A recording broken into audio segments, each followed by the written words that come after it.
Streets of empty canvas, untouched sheets of clay were laid spread out before me as her body once did.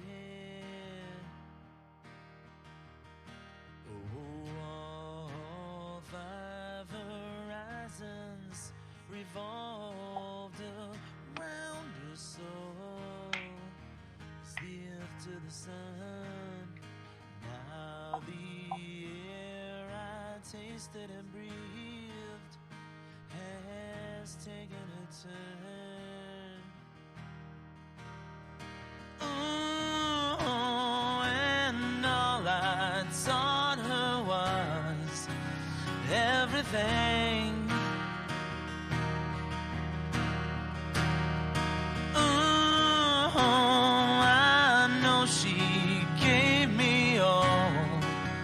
That she wore,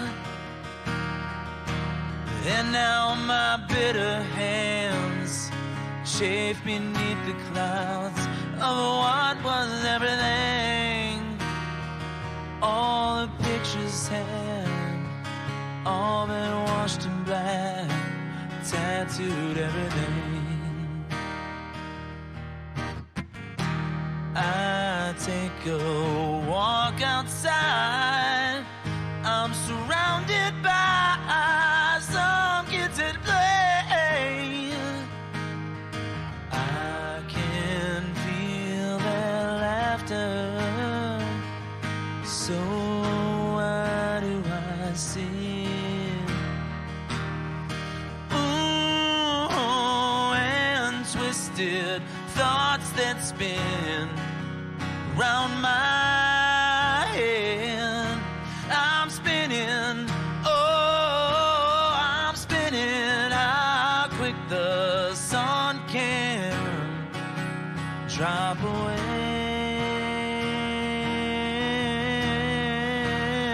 Now my bitter hands cradle broken glass of what was everything. All the pictures have all been washed in black, tattooed everything. All the love gone bad, turned my world to black, tattooed all I see, all that I am, all I'll be.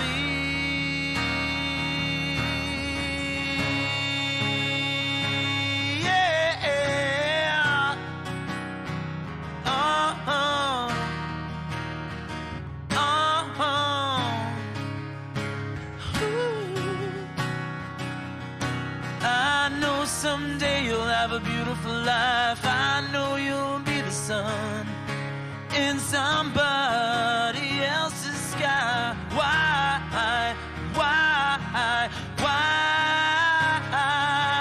can it be? Can it be mine?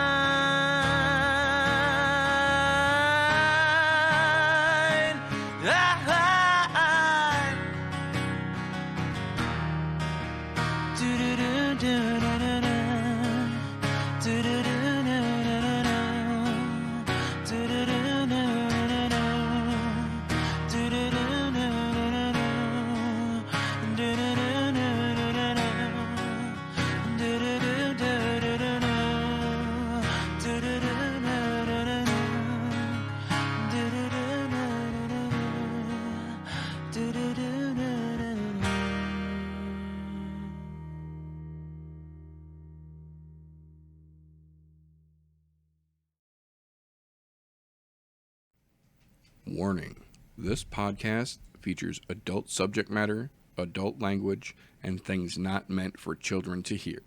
Viewer discretion is advised. You've been warned.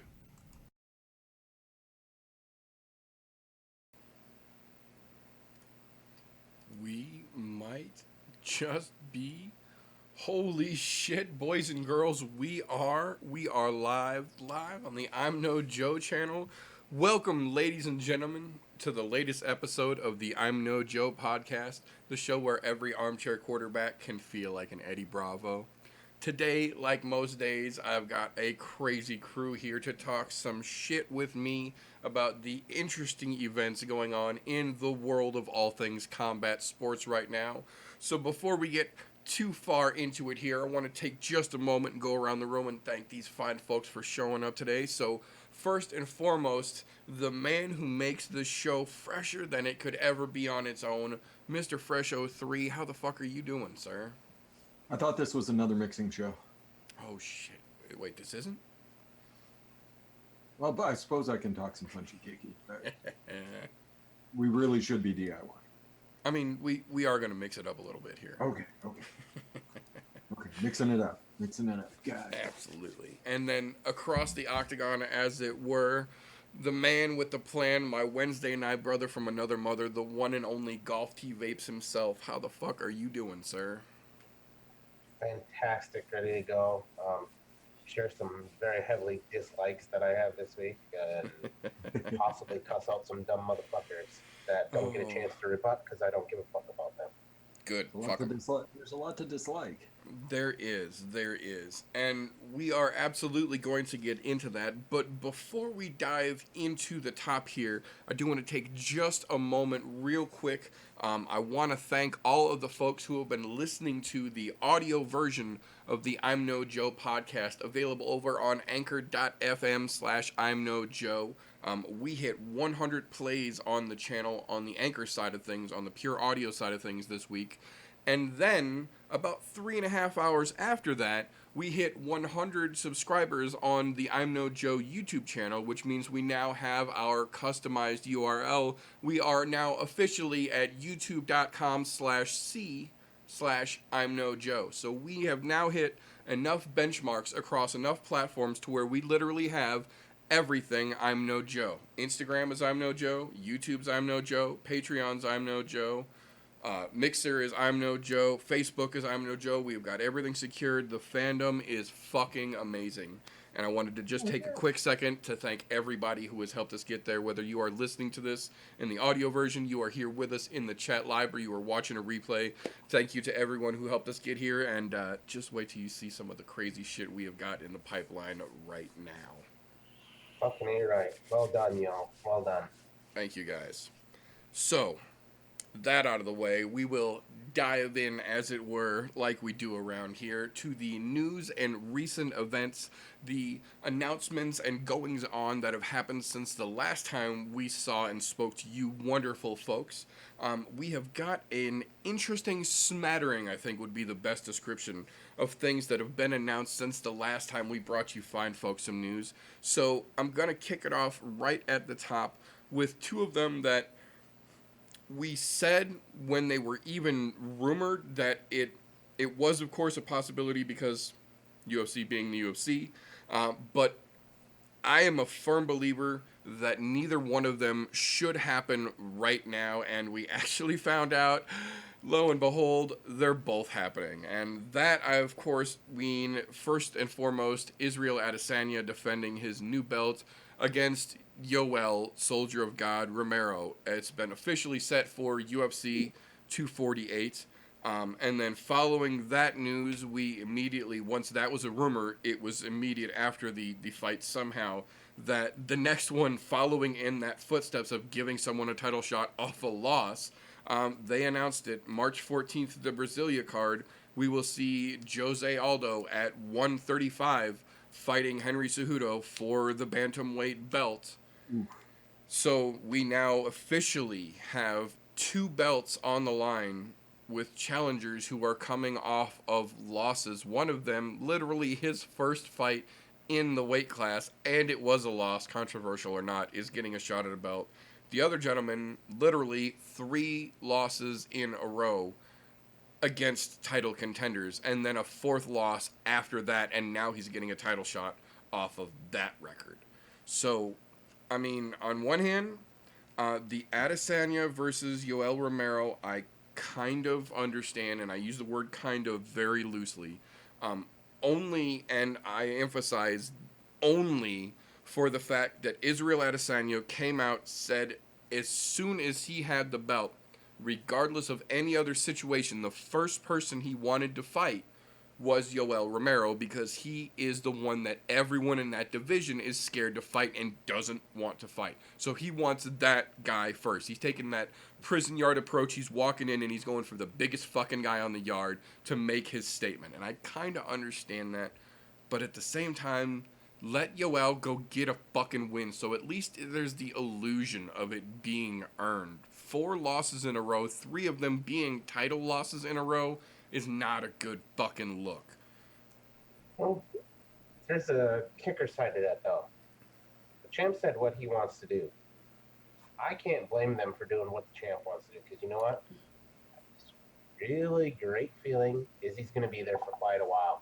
Let him call a couple moves and let people fall into line afterwards. Guess what? He said it before he even won the title. He would like to fight first. That's not like it's big new news. Yeah. He just put it in the boss's ear before it happened. When it happened, it was already there, and the boss is like, all right, dude, you did it with style, you did it with grace, you did it with class, and you fucking earned it with a knockout. You call whatever your next fight is. More power to him. Right. Whether that's a smart decision or not, because we've seen the kind of wars Yoel Romero gets into, I don't know, but you know, it'll be fun to watch regardless. Although I am with you on that. Yoel should have at least had one win before they allowed the fight happen. But at least make it look good. I mean, on the other side of this is the UFC playing to the champions. They've done that a lot lately. That's all I'm saying, and it's been across the board. Thus, the reason you have the current John Jones fight that's coming up here. But that's something we'll talk about on another day. That's one that the champ called for, so that's what the champ gets. That's very true. That's going to be next week's gripe. I'm already calling it right now because I'm going to say it. That's why I was getting it out there now, just so that way it's fresh now. I'm going to let it rot for a week, and then we'll talk about it. Yeah, absolutely. I mean, at least it'll be an entertaining fight. Yeah, no, both. Then that's the kicker part of it here, is that both of those fights are going to be entertaining, regardless. Yeah. Both of those matchups are going to be entertaining. It's just that Dana is fallen into this fucking trap of not being able to tell the difference between what the fans want and what the business needs. And that's a dangerous line to walk. And when you teeter too far to one side or the other, it generally, that pendulum swings back hard. And yeah, he's really likes throwing at least 2 title matches on everything at this point. Yeah. So I mean, you're gonna wind up with some fights where you're like, are you sure that's the fight that should be going on? Like, there's probably some other dudes that are more deserving of that spot. But you know how the rankings only take you so far, and you do kind of have to listen to the champ, especially people can go elsewhere. You can make a living doing other things. No, you don't. Not this time. I think the other thing this is turning to, when you look at these types of matchups, it's starting to turn into boxing, which I'm not a fan of. Because, don't get me wrong, there's nothing wrong with boxing as a sport. I want to make that very clear. Right. But the way that they set up matches, it's the UFC starting to turn to that. And I don't know if it's because they went to the whole, we're going to do this Zuffa boxing thing now, so maybe we should change. No. Just go with what you know. Go with what works. Right. Stop doing these. Let the champ choose. No, the champ never got to choose before. The only time that that's happened with champs choosing is fucking, I will say, the most recent one where it was something that, you knew it was going to happen was Connor started all this shit. When he would call what he wanted and he would get it. He's even getting it now at this point, although he did kind of a hands-off approach after this last fight, which cool by him. But now everybody thinks they can call whatever the fuck they want, which is some bullshit. Inmates running the asylum, right? Yeah, let the rankings speak for themselves. Let the guy with the fucking 5-fight win streak go in there and fight for the fucking title. That's all I'm saying. Well, and then the problem that comes in there is that they forget how to properly reset win streaks, because technically speaking, Tony Ferguson is coming into this title fight in April, and I use that term with air quotes for those listening, comes into this fight in April against Khabib on a technical 12-fight win streak, even though those fights are 2 of them happened in the last year, and then there was a 2-year layoff. Shit like that needs to be factored in, I feel, because I agree. Technically, he's on a 12-fight win streak. Realistically, he's on a 2-fight win streak with a fucking 2-year layoff and some serious issues that were handled in that 2-year layoff. Yeah. So the problem is that the rankings makers don't factor things like that in. That's one of my biggest gripes. I was actually talking with somebody about that the other day, about how the rankings are almost becoming laughable at this point in their lack of validity in compared to the actual standings of the fighters, because they're solely being created by journalists now. Yeah, it's nobody actually who has a fucking hand in the fight world. It's guys who probably never even taken a goddamn kickboxing class, let alone a jiu-jitsu class. That's actually one of the comments that the person I was talking to said. These assholes have probably never even had a punch thrown at them in real life. Probably the only punch they ever caught was because they said something stupid to some jock who laid and cleaned them out, and now they're writing stories about said jock. Yep, journalists creating false narratives, saying so. I know, it's almost as if even the combat sports world isn't immune to fake news.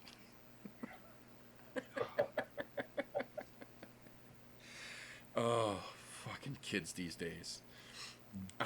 But from there, we will roll on to some of the more interesting fights and things that have been announced in the last couple of days here. First and foremost, before we get into some really interesting news, I do want to take a moment to let those who did not see it know. Chuck Liddell actually got his Hall of Fame jacket during the weigh-ins for UFC 246 last week. Ironically enough, the one time during the weekend Conor McGregor was actually not early or on time to something. So to buy time while they waited the 15 minutes or whatever it was that he was stuck in traffic, they went ahead and gave Chuck the Iceman Liddell his fucking Hall of Fame jacket, and he looked like a little kid opening his Christmas present to be exactly the thing that he asked Santa for.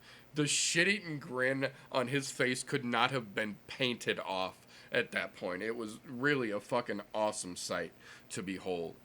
That's one of the, and it's, I will completely admit that it is a double-edged sword, but this is one of those times that the double-edged sword that is ESPN will actually, I feel, work in the favor of the MMA fans, because thousands and thousands, literally, of people who will never ordinarily have seen or heard about Chuck getting his jacket are now going to get to see that little 10-second clip every time SportsCenter rolls through talking about the weigh-ins for 246, because 246 was everywhere on ESPN for the last couple weeks. So the weigh-ins equally got a smattering of fucking coverage everywhere. So that little clip as well gets stuck into that loop that they roll through those SportsCenter cool shit that happened at an event moments. So that is one of the times where the good side of that double-edged sword of ESPN, I feel, is actually working in the favor of UFC fans. Now, from there, we've got some interesting is the word that I'm going to use for these matchups that were just announced over the last couple of days here. The first one, Derek Brunson is going to be fighting Edmen Shahbazyan at UFC 248 on March 7th. To be honest with you, I did not realize that those two gentlemen were in the same weight class. I could have sworn that Shahbazyan was a 55-pounder, but apparently he is up there with the bigger boys, and I honestly did not realize that until I saw this fight announcement and then went, oh no. Because not that Derek Brunson has been the utmost threatening of fighters lately, but he's also not one that can ever be taken lightly. And Edmen Shahbazyan, for the flashes we've seen of greatness in him, we also know that his management team and coaching staff is immediate suspect. Immediate fucking suspect as soon as you see the names on that roster. So that has a whole multitude of chin-scratching possibilities coming out from that fucking fight. The other one that I think is going to be equally as interesting, but for the opposite reason almost, the UFC debut of Damir Hadzan at 155 pounds will be met by the debut at 155 pounds of one Renato Moicano, officially making the move from featherweight up to lightweight. So those of you who are not familiar with that name, take a moment after the show and go look at that gentleman's highlight reel, because he has been a staple of ass whipping in the featherweight division for a hot solid minute here, and has had a couple of ups and downs, but never been just mauled. There's always, for the most part, in a Renato Moicano loss has been because of some crazy strike or crazy off-the-wall thing that happened. But his victories, on the other hand, that man is technical and calculated, and making the move up to 55, theoretically, based on what we've seen in some of these other gentlemen moving up, means that that power should be there to go with him. So now the test comes in to see how will the gas tank be affected. Like most of these other guys starting to move up, the gas tank is going to be the question. Can he hang at 55 like he could at 45? And is that power going to go with him? Because if those two questions come to the right answer, 55 is going to have a serious contender coming quickly up that fucking rankings list. Next one that got announced after that, it's interesting, and it's one of those fights that we kind of jokingly suggested a couple of shows back, genuinely half-ass, just because it would make an interesting, ooh, look what happened situation. Well, ooh, look what happened. We fucking got our wish. The March 21st London card will now be headlined by hometown boy Leon I Ate the Three-Piece Edwards against Tyron Tyquil Woodley. So, I mean, if you're trying to sort out the top of that division behind Marty and Street Jesus, that's a good way to start shaking the top of that fucking list up.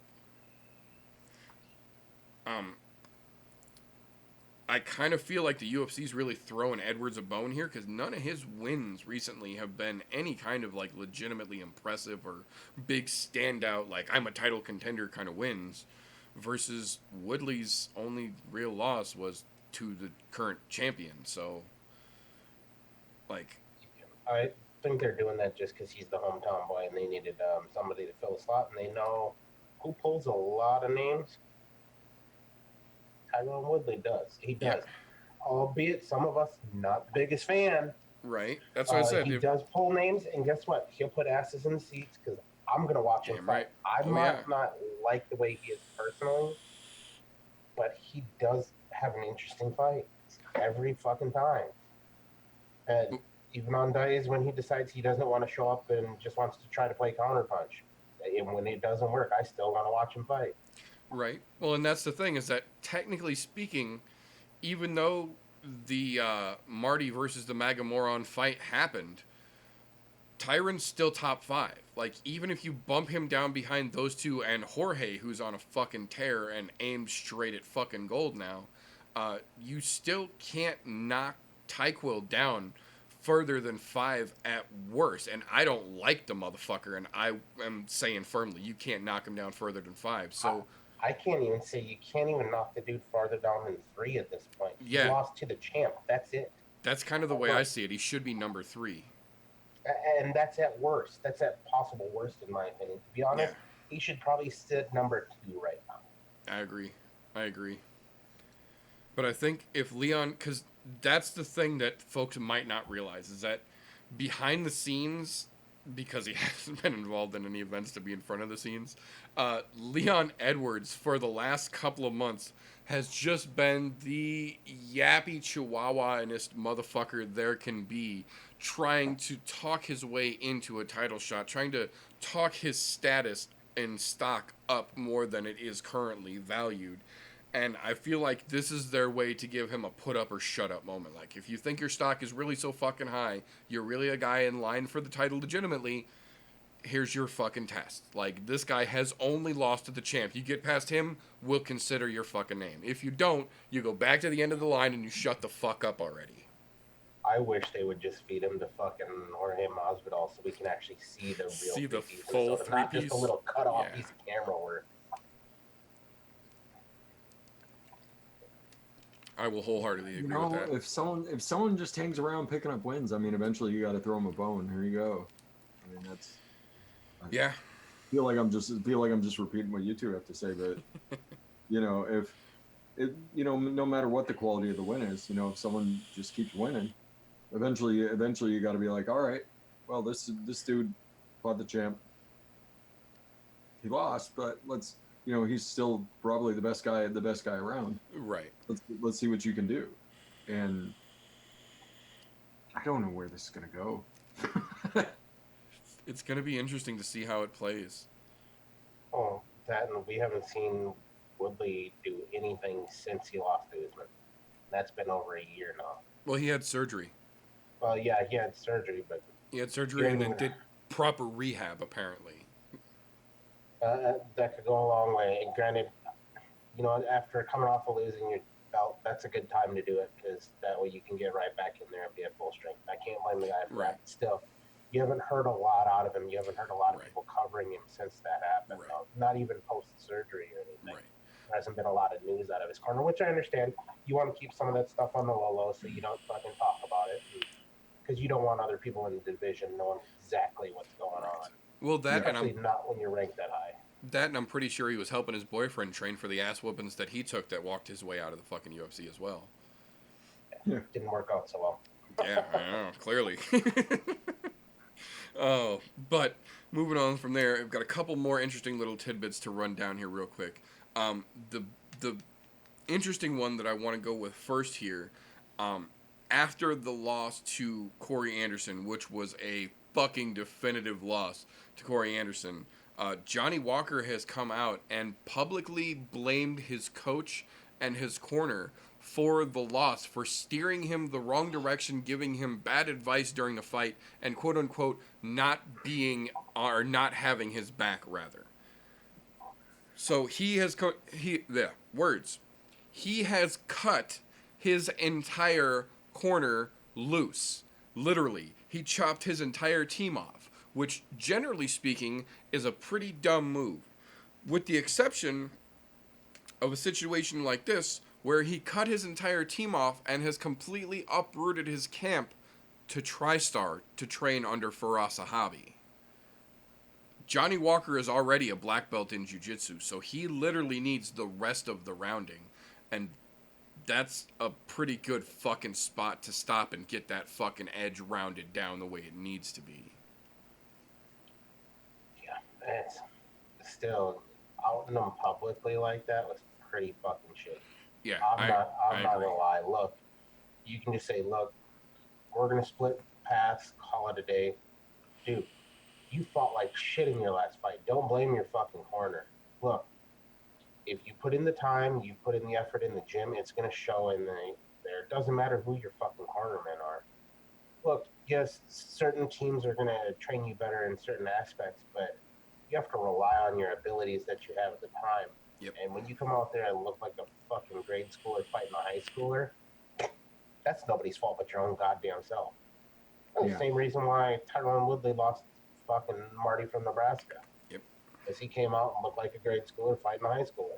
Wasn't listening to his fucking corner. Didn't matter what they were saying to him. Yep. I have a feeling it was a real similar situation with this Johnny Walker fucking stir up here. I feel like he's got a corner that's been with him for a hot minute. We've seen him do some great work with that corner. And then all of a sudden, his biggest loss, the one that he was trying to, springboard himself with, which he absolutely earned, came out there, looked like a damn rookie. And now he's trying to put that all on his corner. And that, I think, was a bad move. It was a huge problem, because I had a lot of respect for Johnny Walker going into that. Yep. He was earning good victories and looking fantastic doing it. Yep. He had a legitimate hype train, in my opinion, where it looked great, and then he came out and I went, you literally got outclassed. And he's not that bad of a fighter to get that outclassed as he did. No, it was way one-sided for sure. So to be honest, what that was you had a bad fucking night. Every fighter goes through it. I mean, fuck. Ask Cowboy. Ask Cowboy. Sometimes you just have a bad fucking night. Yeah, you don't always fucking make it a minute into the fight sometimes. Look, it happens. But you can't go and blame your whole fucking corner and your coaches and everything else because you had a bad fucking night. Right. Especially not when all the fights leading up to that you were doing fucking fantastic. Yeah, looked fucking like a charm all the way up until that point. Somebody needs to go like this, get a mirror in front of themselves and look at themselves and blame themselves for that shit, not anybody else. Look, the fight game is a team business in the gym. Once you get into that cage, the only person you can blame is your fucking self. Yep. Did you train hard enough? Did you listen to what your coaches said during training? Not during the fight, not between rounds. Were you doing all the necessary steps you need to be at 100% peak fitness and peak everything? If you did not, and you lost your fight, that's your own fucking fault. Or you went out there and you had a bad night. Still your own fault because you had a bad night. Yep. They happen. Look, it's no different than being a fucking baseball or a football player. Every one of those guys has a bad fucking day. They have a bad game. That shit happens. You don't see them blaming the whole fucking team. No, they realize, hey, that shit's on me. Suck it up, Buttercup. You'll be okay.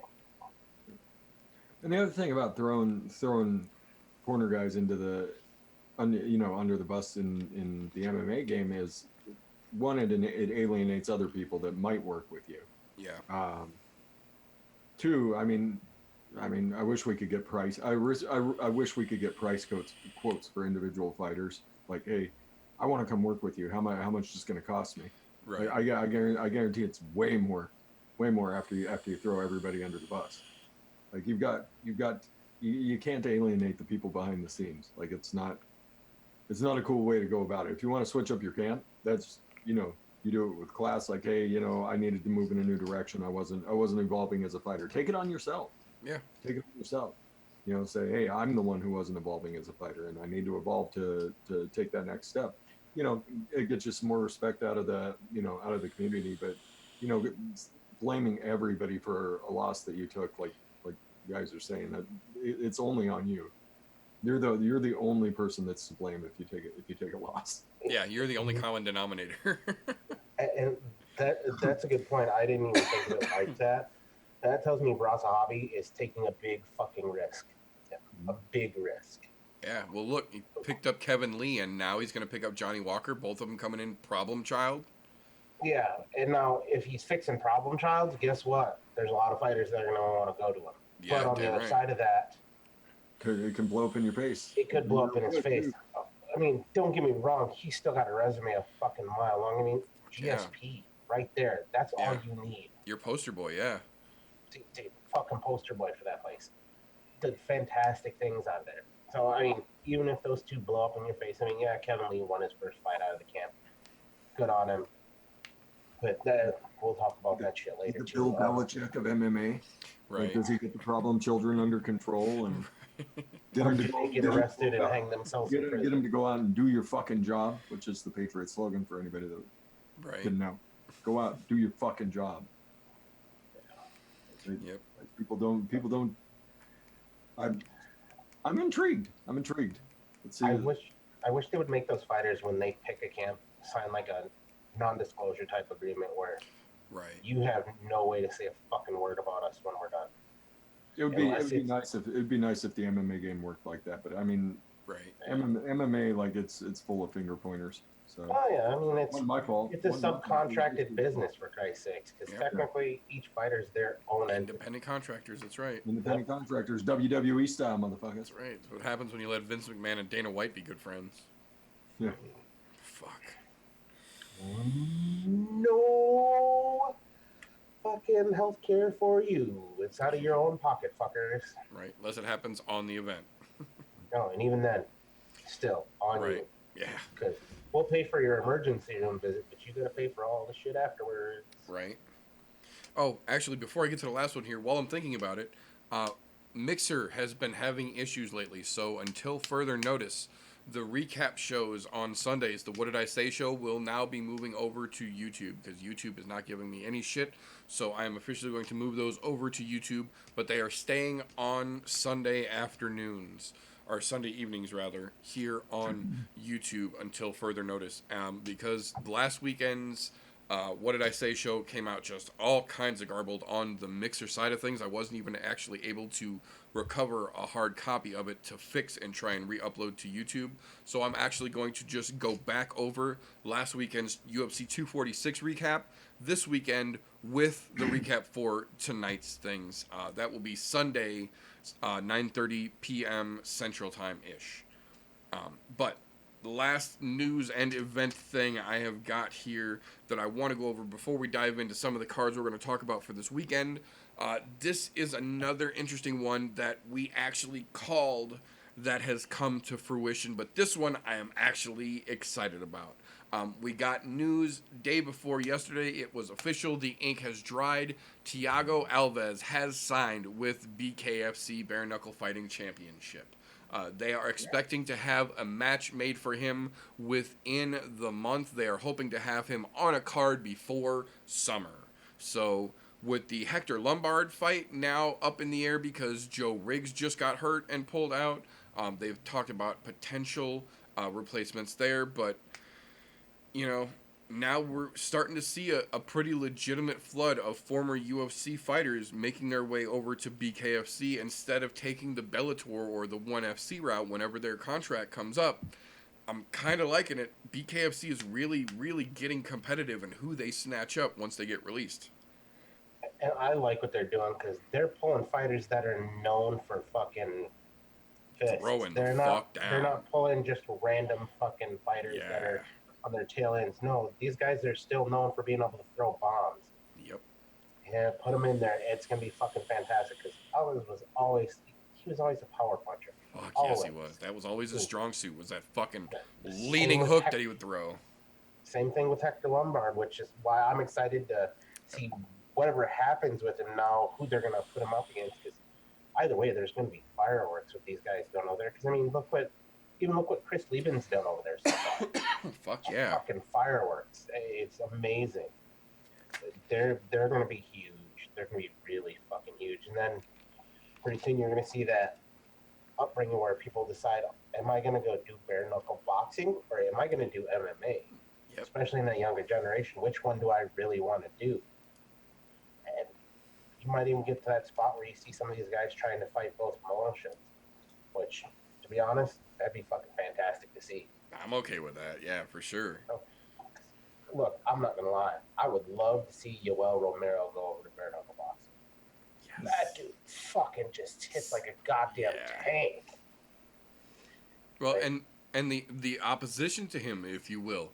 Think about what Robert Whittaker could do over there if he only had to worry about his hands, since it's always his legs getting hurt.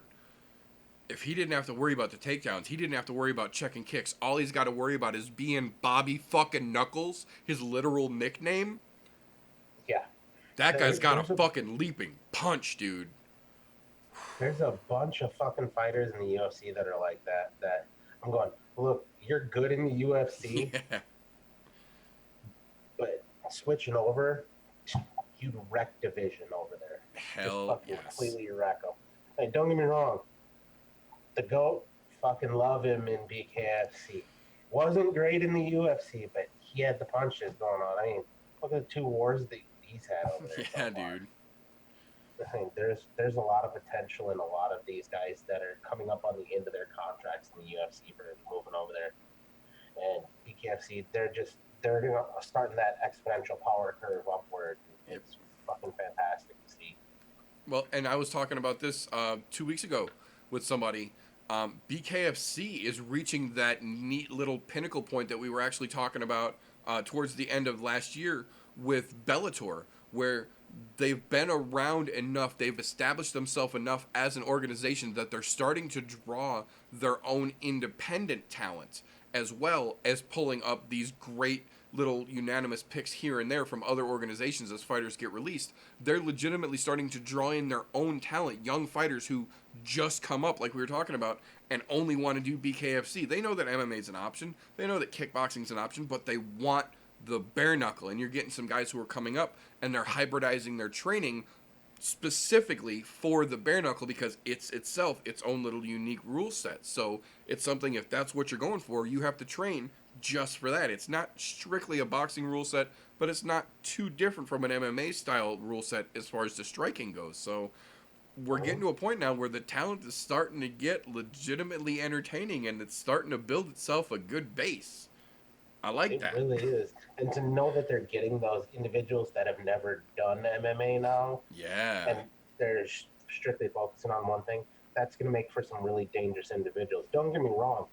Them still pulling guys from MMA that are known to be fucking strikers, boxers, or fucking backyard brawlers. That's always a good look. Like, dude, I'm not gonna lie. I wish Kimbo Slice was still around because I would love to see him in BKFC because he was doing that shit in the backyard long before that shit was around. Oh, he would have dominated that and never been even a thing for Bellator. He would have been the face of BKFC. I have no doubt about it. You'd have never seen him touch foot in fucking UFC. You wouldn't have seen Strike Force or whatever that other now defunct fucking fighting fucking thing was. I forget because it was fucking garbage. But either way, there's a whole lot of potential there, and BKFC is going to do nothing but go up from here. Because I mean, you know what? To be honest, they're a legitimate version of fucking schoolyard backyard brawling. Yeah, fucking, they really are. They're a legitimate world star hip hop. Basically, yeah. Basically. Oh. With a rule set. Right, I was going to say with a referee and a rule set. Air quotes. Yeah. Oh, man. Good times. I'm definitely excited to see how that goes. But with that brought through, that will bring us into the meat and potatoes, as it were, of this particular episode. The reason we are here, gathered this fine evening for our 49th episode of the I'm No Joe podcast here. Season 2, episode 2, goddammit. This is a combination episode. This is a 2-for-1 platter, if you will. This is a bonus play weekend. Buy one card, get one card free. Don't actually purchase because they're both not purchase cards, but you know what I mean. Don't buy these cards. So this weekend we have got a duo of MMA cards that are definitely worth your eyeballs. The first one we are going to talk about here is the Bellator 238 card. There are actually a couple of interesting fights on the prelim card, and then a couple of fights on the main card that I want to talk about here real quick. The first one, a young prospect that has been talked about by folks on all sides of the combat world, is now coming in to try and make a statement in the Bellator ring. Curtis Millender. This is a young man that Big John McCarthy started putting folks onto about 4 years ago, because this kid is just unfucking ending with his energy, and his grappling is something to fucking behold. He is coming in against Moses Marietta, and it looks like it's going to be a damn good matchup, but I just can't help but put my chips on Millender here. Is high praise as some of the greats who have been watching this kid for years are singing, and the footage that you can find on this gentleman, just it gives you hope for the next generation. It really does. Not to take anything away from Marietta, but I feel like they are setting this up to be a Curtis Millender showcase, if you were here, and I'm pretty excited to see how it's going to shake loose. Good God, yes. I've heard nothing but fantastic fucking things about Curtis Millender. Yeah. I've been hearing about him long before he's even hit the MMA scene, which if that doesn't tell you something when you're hearing about a guy before he's even had a fight in a big promotion, you've got fireworks to look forward to. You can go out there. He does have some fucking highlight reels out there on the fucking interwebs. Go look at them. Yeah, he's young into his career. I think he's only... technically, he's got quite a few pro fights, but they're not in a major organization. Right. But go out there and look. There are plenty of fucking fights out there where he's done some fantastic work. And to be honest, he's in the right area now. He's gonna make a big shot straight towards the top. Unfortunately, Marietta's gonna be on the receiving end of a bad fucking day here, in my opinion. Excuse me. Oh shit. Excuse me. Oh. But moving on from that one, the other interesting fight I see on the prelims for 238 over on the Bellator side of things, it's kind of a melancholy story, a little bit melodramatic, if you will. It's nice to see he's still around. It's sad to see where he's been relegated to, but I still want to see how it turns out. I'm talking about the Daniel Carey fight versus Aaron Pico. Now, for the uninitiated, Aaron Pico was a young boxing fucking phenom. Literal phenom. This is a kid that came up with just golden fucking hands, got into the MMA world, and just could not quite flip that switch from boxing to MMA. What I mean by that is that in the boxing world, when you've got someone hurt, you jump on them. Every time. There is no, walk-off knockouts for the most part in boxing. When you've got a guy hurt, you capitalize, you get the knockdown, you get the referee involved. MMA is kind of the polar opposite. You almost, for some folks, strive for that knockout shot where you hit them so fucking hard you don't even have to flinch when you stop the strike because they're going down on their own. And Pico couldn't quite grasp the difference in some of his fights where he has absolutely had his opponent hurt but takes that boxing mentality and rushes in too soon. And if you've seen combat sports any amount of times, you should know it's much like nature documentaries. The most dangerous animal on the planet is an injured one. MMA is no different whatsoever. When you've got a guy hurt, that's the most dangerous you will ever see that man, because he has no idea what's coming or where it's coming from, because it's not him up there running the show anymore. And Aaron Pico has literally walked himself into a lion's den with his ass hanging loose too many fucking times, and he's gotten caught every fucking one of them. So on one hand, it's kind of sad to see that he's basically been relocated back to prelim fights against relative upstarts. On the other hand, he earned his way there, and I feel like if he is going to turn this into a legitimate career, which I feel he still has the possibility of doing, he has to be able to come back from a situation like this, and he has to show that he's learning and that he's adapting and that his game is coming above his own his game is moving past his own shortcomings. Mm-hmm. The problem is if you follow his social media, it really doesn't fucking feel like it. He feels like one of these guys that came in set in his ways, thinking that his particular skill set and everything that he does, the way he does it, is going to get him right to the top. And even though he encountered a little bit of a rocky start, he was convinced that nothing needs to change, that he's just got to stay the course. And you can't do that in MMA. And I think this is going to be the time where we see that even against a relative upstart in Daniel Carey, I just don't think that Aaron Pico can switch gears and shift into the next lane and try a different style. And I think we're going to see him get clipped here. And I think this might be one of the last times we see Aaron Pico in the octagon, unless he proves me wrong and shows everybody that he's completely different than what we're used to. You know, he had a huge fucking hype train behind him, and I was on it at the beginning because he was looking fucking absolute same, yeah. He derailed himself so bad in his last couple of fights that, to be honest, I'm going to make this argument here. I don't think he wins this weekend because he hasn't fixed his mentality. However, I will make this argument. I think he would make a great addition to BKFC because of his fighting style. Yeah, I can absolutely agree with that. The style of striking that he possesses would absolutely be perfect for something like BKFC, because he's got a very hybrid-ish style. It's not quite full boxing, but it isn't really MMA, air quotes, style striking full-on either. That would probably really be a good move for him. And, you know, if it goes the way we think it's going to this weekend, I honestly kind of hope that's where he gravitates. Well, I want to give him the benefit of the doubt because I know he's got the skill set to be better, but what I've seen out of his last fucking 3 fights, he hasn't changed at all. He hasn't progressed. He obviously hasn't learned from his fucking prior mistakes because he's doing the same thing over and over and expecting a different results, which turned the definition of fucking insanity. But that doesn't get you anywhere. You have to be a little crazy to fight, but not completely insane. There's some people that are completely insane to fight. Yeah, and they end up like Aaron Pico. Yeah. Yeah, I mean, if your style isn't working in MMA, you have to evolve. You have to. But, at least he landed somewhere. I don't know how he goes.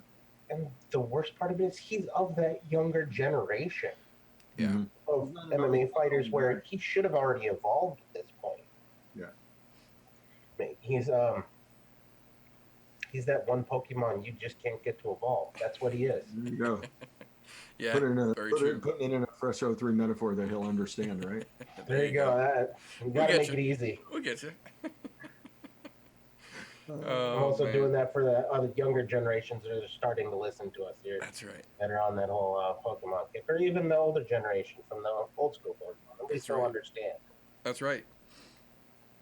Oh, but from there, that will bring us into the main card for Bellator 238. There's a couple of interesting fights here. Now, like I try and emphasize, much as I love Bellator, they are not immune to the same thing that the UFC suffers from more often than not, and that is fluffy shitinitis. And we have got a slight but not extreme case over here on the Bellator side. Partially because a good portion of their fighters are relatively unknown to the general population. Partially because they love hiring soup cans. But, $20 is $20. I get it. But the first fight that I want to talk about here is what I feel is going to be one of probably the least advertised, but this is going to be, for me, the dark horse fight on this card here. That is Darien Caldwell versus Adam Boryx.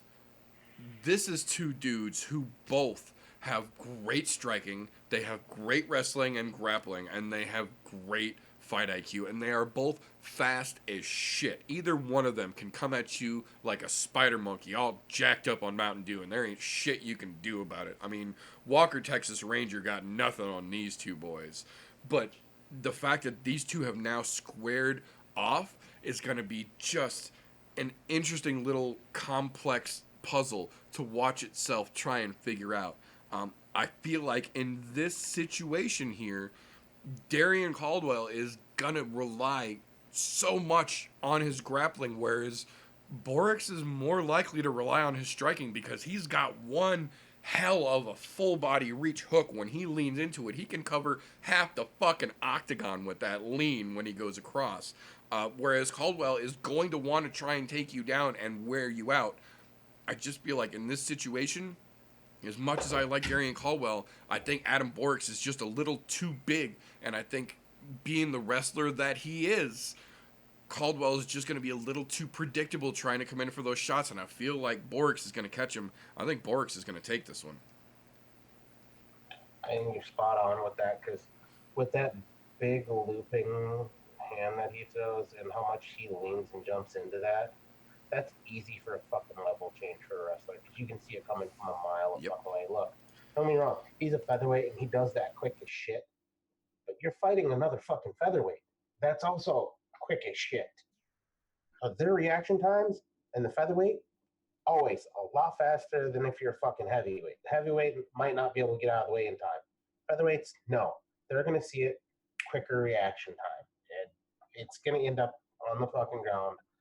Although, don't get me wrong, Darien has a very good chance if he connects with that ends the fight. He does have the one punch knockout ability in that featherweight category there. Now, don't get me wrong, we're talking some guys he's been catching fools with it. So I mean, for them, as much as I hate to say this, they're still both right now, they're middle of the road fighters, to both of them, because they're not polished yet. they're still pretty rough around the edges, but it'll still make for an interesting fight either way. And I mean, Darien, he's the only thing that he's really got a leg up on this is he has that chance to give Adam his first fucking loss. This is true. And you know that's a big motivating factor for a lot of fighters. Fuck Give somebody their first loss. Sometimes it's a scary opportunity, but you know, when you're riding a fucking big old win streak and you haven't lost yet, that's also a fucking huge boost to your fucking confidence when you're going in. So it'd be a good it's going to be an interesting fight. It's going to go one of two ways. Either Darien's going to connect, or Adam's going to change levels on him during that big fucking looping hook and put him on his ass and ride him out. Come on. Yeah, I mean, could be a hump fest, I suppose. I don't want it to be. I want both of them swinging for the fences at each other, especially at 145. Like those are terrifically fun fights. But yeah. I think the hardest part about that though is to move somebody out of something that they're so good at and has been working for them. Right. I don't think that we're going to see something different out of Adam at all. Because that's what's worked. That's what's got him to this point. What's kept him undefeated. So. Yep. Yeah, I mean, if it gets on the ground, I think Caldwell's obviously got that's where his shots are going to be. Yeah. But if he gets silly and decides to swing, I mean, it's Borik's territory. So. Absolutely. I'm hoping Borix wins just based on the fact that I want to see two dudes at 145 that both are incredibly quick, just laying into each other for a round and a half. Right. A round and a half. Yeah, if that's the way it ends up unfolding, that's not going all the way. There's no way that's going to see judges if they stand and bang. Yeah. Oh, but that will bring us into the next one for the Bellator 238 main card that I want to talk about here. Another one that I'm very interested to see if they are going to end up taking it to the ground or if they are going to stand and bang. That being Henry Corrales versus One Archuleta. Now, this is almost a lopsided matchup, in my opinion here. Henry Corrales is a hell of a striker. I will absolutely give him that. Henry Corrales can put one in your fucking moneymaker. But One Archuleta is such a fucking seriously legitimate, well-rounded fighter. There isn't anything that he does bad. It's not necessarily that he does any one thing particularly good. It's that he's so fucking well-rounded that he doesn't really have anything he does bad. He's got great striking. He's got great wrestling. He's got great grappling. His jiu-jitsu is fucking dangerous. The guy's got a gas tank. He's got great footwork, and he's fucking elusive. He's got a great fight IQ to round it all out, and that makes him a dangerous fucking fighter, in my opinion here. Not to look down at Henry Corrales, but he really only has his striking to rely on. And in this situation against a guy like One Archuleta, I don't think that's going to be enough. I think One Archuleta gets this one done within the second round. I don't think this one sees 3 either. There's no way in fucking hell this sees 3.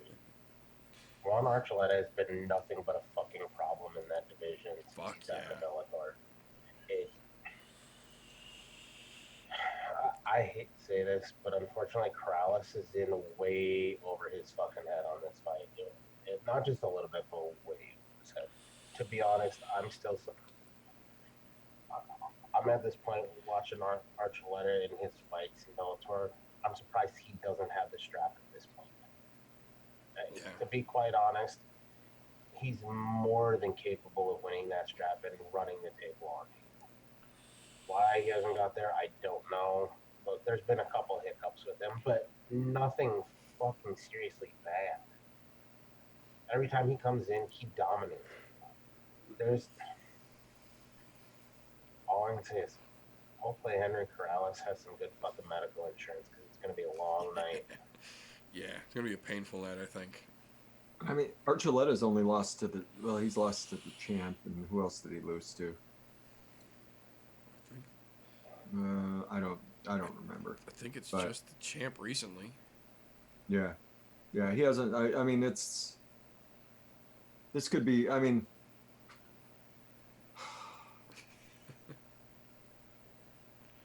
this is another one. I think Corrales has a better submission game probably. At least he uses it more. Right. I don't know that we've seen Archuleta have to use his submission game. So, it's a tough fight because they're not all that far off from each other. One dude has a tendency to put up more boring fights. Obviously, Corrales has a tendency to put up more boring fights, but I mean, they're not all that far off from each other, honestly. I mean, Archuleta should walk in and just. This is another one I want to see people banging. It's 145. It's 145. They're both going to be quick on their feet. Archuleta, I want to see him just kind of punch through somebody's face. Right. So, I'll give it to. I'm assuming the golf tee roll. I'm playing devil's advocate over here. I'm trying to find a way for Corrales to win. Interesting trying to do that sometimes, ain't it? Exactly. It is kind of fun. I'm like he's shown that he's better at the submission game, but I mean, like I said, Archuleta hasn't had to use it just because he just finishes fuckers. Yeah, and that's the interesting thing about Archuleta too, is that we haven't had to see his submission game in the cage, but he's still doing quintet ultras and submission underground matches and shit in the off season as well. So you know damn well he's got it in his pocket. We just haven't had to see him use it in the cage, which makes it that much more interesting if it does actually go to the ground. Yeah, I would be. You know what? Just cause I kind of want to see this one go to the ground and see that MMA chess start taking place. Like who's gonna, can he get to the side mount? Is he gonna lock? What's he gonna be looking for? What's that type of choke is he gonna be looking for? Is he gonna lock in? What's so playing the golf tee role over here. Trying to think of a way for Corrales to win. I mean, theoretically, at this point, Corrales shown he's a better mat technician. Theoretically, but I mean, in reality, it's another 145 fight where I want to see people trying to swing for the fences. That's what I really want to see out of it. I think at least at the start it would be like that, and Archuleta certainly got the power, and that he's a little bit crisper, if you will. He's a little bit crisper with his strikes. He could really light into him, and I think that's probably what's going to happen. I think he'll probably light into him, but I'm having a hard time thinking of a way Archuleta actually loses the fight unless it's something lucky on the ground. Yeah. And just because I was curious, I went back and looked at the last loss that he had prior to his last loss against Pitbull. Mm-hmm. It was in 2015 at World Series of Fighting 19, Gaethje versus Palomino. Okay, Jesus. Oh, okay. Back when Gaethje was the World Series of Fighting star still. Yeah, so you're talking, that was 5 years ago. 5 years ago, yeah. Up until his last fight in September, he hadn't lost in 5 fucking years. Yeah, man. And he's only lost to the champ. To champions, yeah.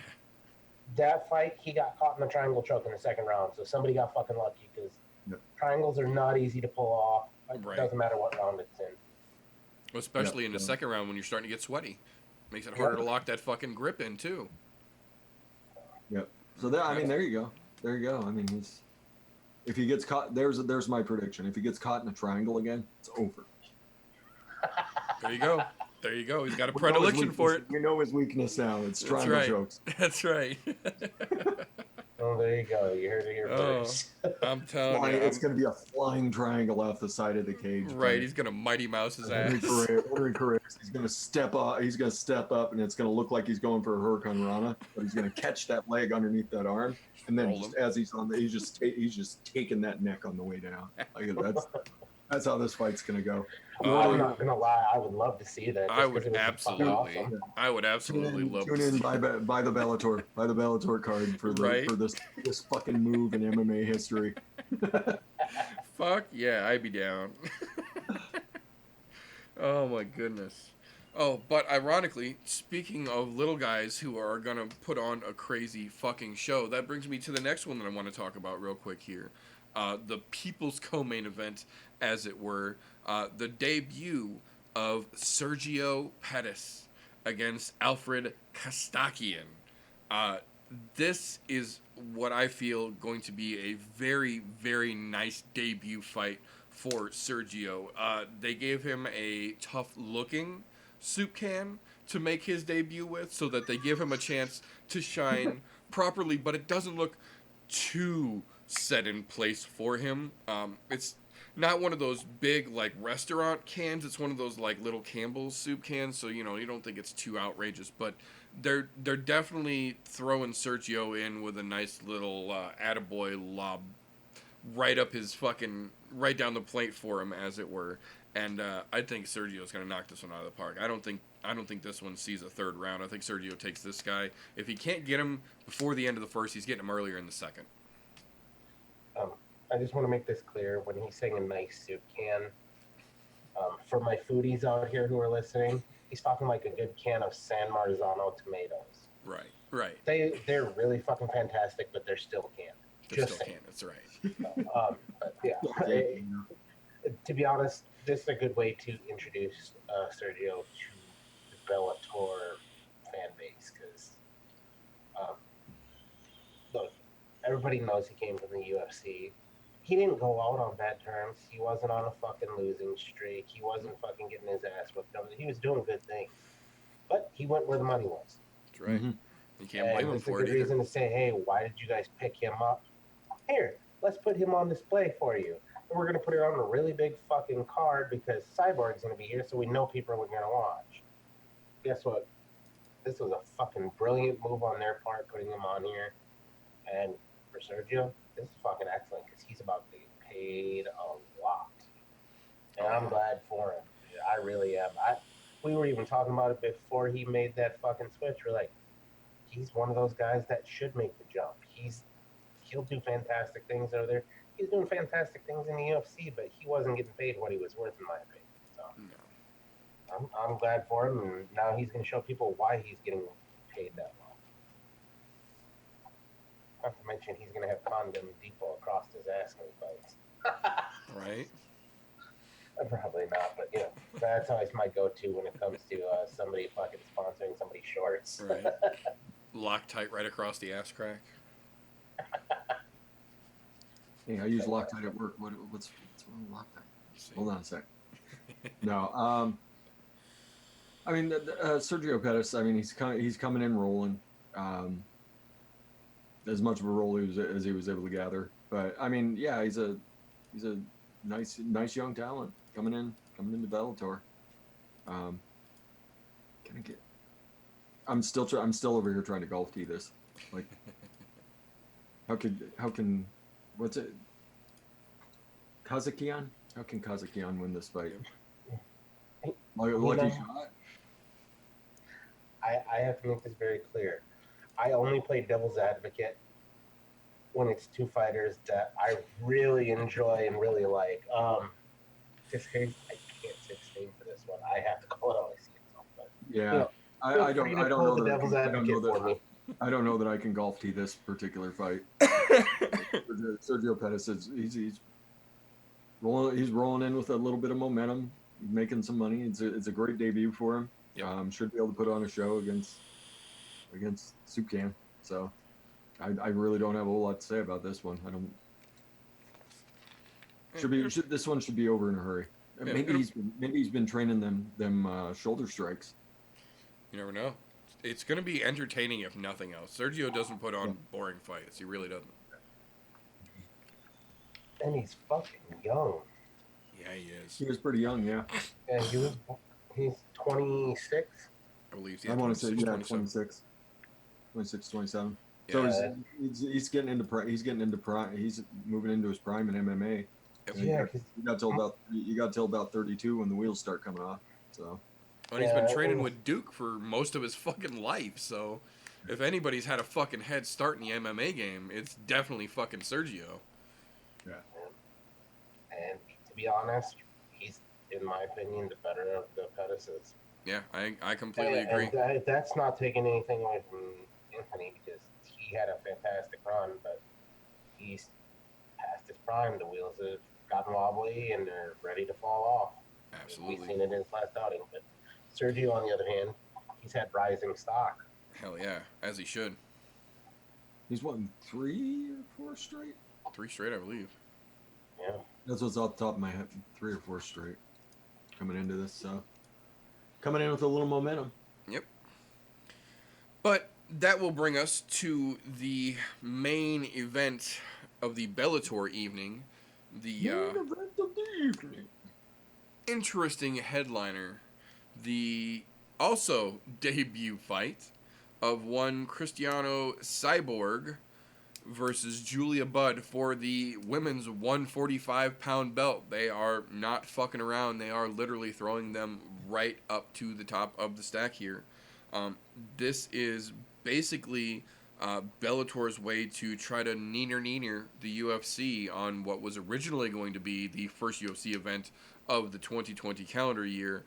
Surprise, motherfucker! UFC decided to change that up, and Conor McGregor gave a big ol' Irish fuck you to that plan. So now we are on our second UFC card of the year coming up this weekend, and I can't really say that I'm disappointed, because as much as it's on one hand a little bad for these organizations to go head-to-head like this, the fans are really the one who win, because we are getting 2 pretty fucking decently stacked cards of MMA, and while this might not be the most entertaining main event, it's also not the only game in town. So on one hand, I'm not going to take anything away from Julia Budd, because she is a bad gal, raising a bad MMA family. So there is that to be said. On the other hand, you can't ever really 100% count Cyborg out. She has got a decent skill set to her, as much as she might be engrossed completely in controversy permanently, pretty much. The other interesting caveat, I can't find my card, so I'm just flashing notes. The other interesting caveat to that is, now that she's over in Bellator, they don't have a USADA. They rely on local commissions' standard drug testing for all of their matches. So there is a legitimate possibility that she could be back on the sauce now, which I get that everybody's going to scream, she's tested positive for years, but she also has a fucking predilection to it. So there also automatically has to be at least a slight bit more suspicion on her than there would in other fighters' cases. And coming into a situation where she's getting her initial debut for the belt, in a situation where she's got every opportunity to take advantage of every opportunity that she could to make sure she can get that belt and hold on to it immediately, you have to at least mention it in a conversation if you're being realistic about this. And I'm fucking realistic, if nothing else, when it comes to my fucking analysis of things like this. On one hand, I would love to say that I think this is going to be a great even matchup against 2 well-rounded strikers. On the other hand, I feel like this is kind of a Bellator circus. They're expecting a shit show, and they're marching out the biggest fucking clowns at the end of the night. And I don't mean that disrespectfully to Julia Budd, because I think she's legitimately going to put on a good show. But I feel like at this point, the monkeys are kind of running the fucking circus, for lack of a better term. It's going to be an entertaining fight, if nothing else, because this one will have the fucking whole building rocking when it kicks off. But I don't think it's going to be as exciting as they think it's going to be. I think Julia Budd gets it done in round 2. I think Cyborg's chin is not what it used to be, and I think Amanda showed that perfectly. And Julia Budd is kind of a dark horse over in the women's side of MMA. She doesn't really get the credit I feel that she deserves, being that she's the Bellator champion. So certain people automatically disregard and won't give her as much press. But if you go look at Julia Budd's highlight reel and you look at what this woman has done in her career, I think she has every bit the punching power that Amanda Nunes did, and I think she's going to give Cyborg a hell of a fucking good night come Saturday night. I mean, this is gonna be a strike fest for sure. This is gonna be like, if you're looking for two women to be standing cage and just throwing everything they have at each other, this is probably your fight. This is not going to go to the judges. These two are not going to let it go to the judges. Julia Budd's she's a durable chick. Like she will take some shots and then just come right back at you. So, I think she's a better technician too. I think she's a better technician than Cyborg is. Cyborg's just fucking She-Hulk. Like she just relies on power and the fact that people never expect the power that she has. And I think Julia Budd would fully expect it. Oh yeah. I could legitimately see Julia Budd taking this. That being said, it's still a Cyborg fight. Hooray! It's still a Cyborg fight. So, I mean, there's always a chance that within the first 30 seconds, Julie Budd's lying on her back in a pool of blood. Like, there's always that chance. Very true. So, I'm just excited here because I get to do the devil's advocate part. Hooray! Devil's advocate, like you're gonna be explaining how Cyborg's gonna take this. Yeah. This fight could really go either way. I'd like to see Julia Budd I'd like to see her pull it off. But I don't know that there's always that cyborg chance. Oh, I'm so excited to do this finally. Look, Julia Budd is great in every aspect that she has fought so far. However, here's where we get into this devil's advocate side of things. There's no other woman in that 145-pound division there at Bellator that hits anywhere near as hard as fucking Cyborg does. True. There's not a woman out there other than Amanda Nunes that hits as hard as Cyborg does. And to be honest, I don't think Amanda Nunes hits as hard as Cyborg does. She just managed to catch her first. Right. So, yes, Julia Budd can take a licking and keep on ticking. But can she take a fucking bat to the face and keep on ticking?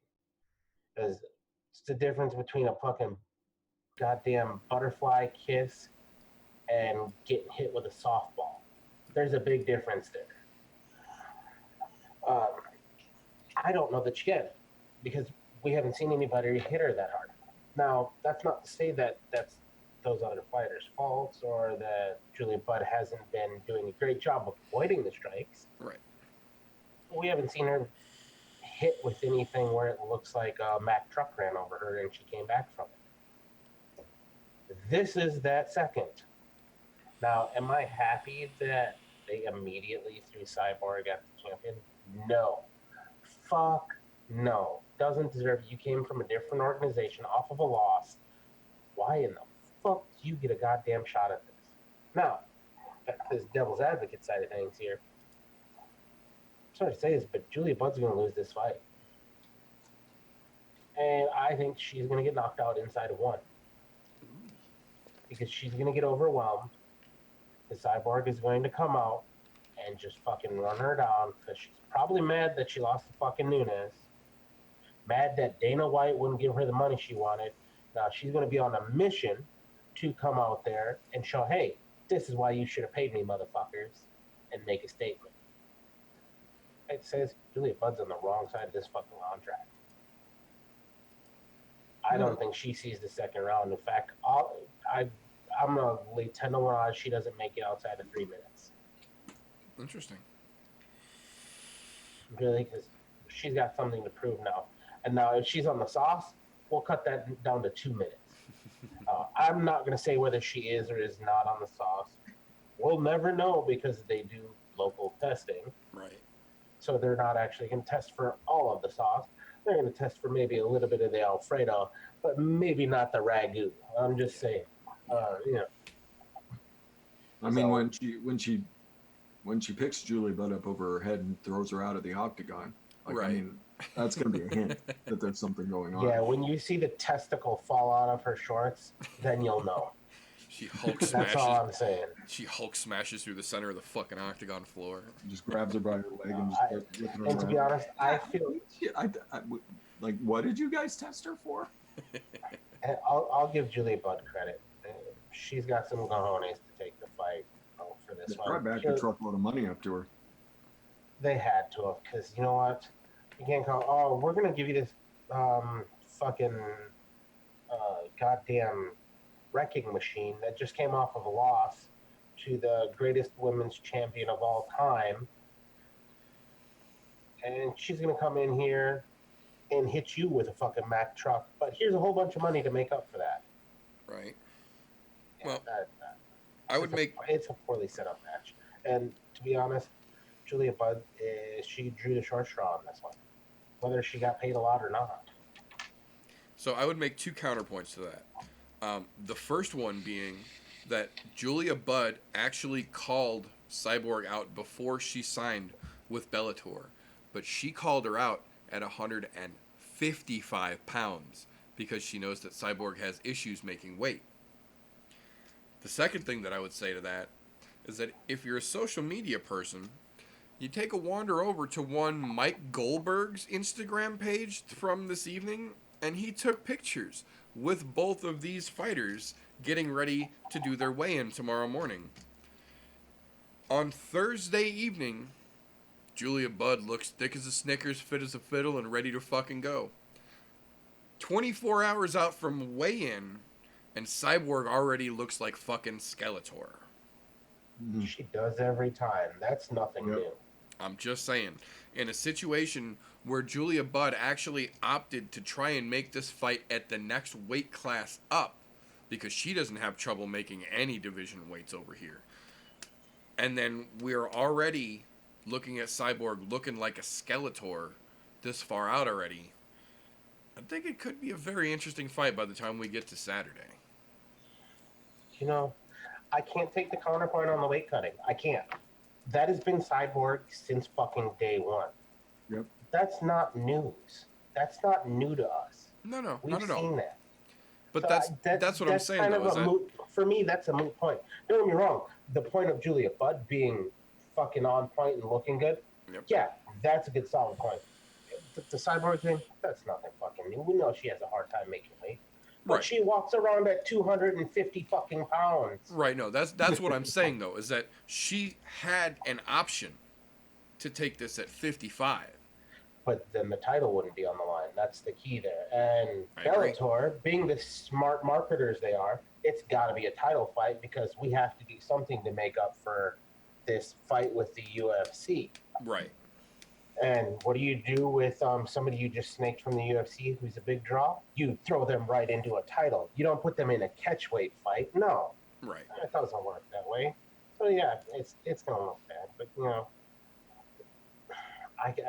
the weight cutting thing, that is what it is. We've seen that over and over again. Look, she had those problems when she's fucking juicing. She had them when she wasn't juicing, and we knew she wasn't juicing because she was getting tested by USADA. Yep. Look, that's just calling a fucking spade a spade. That's that circus's monkey, and they're used to it. True.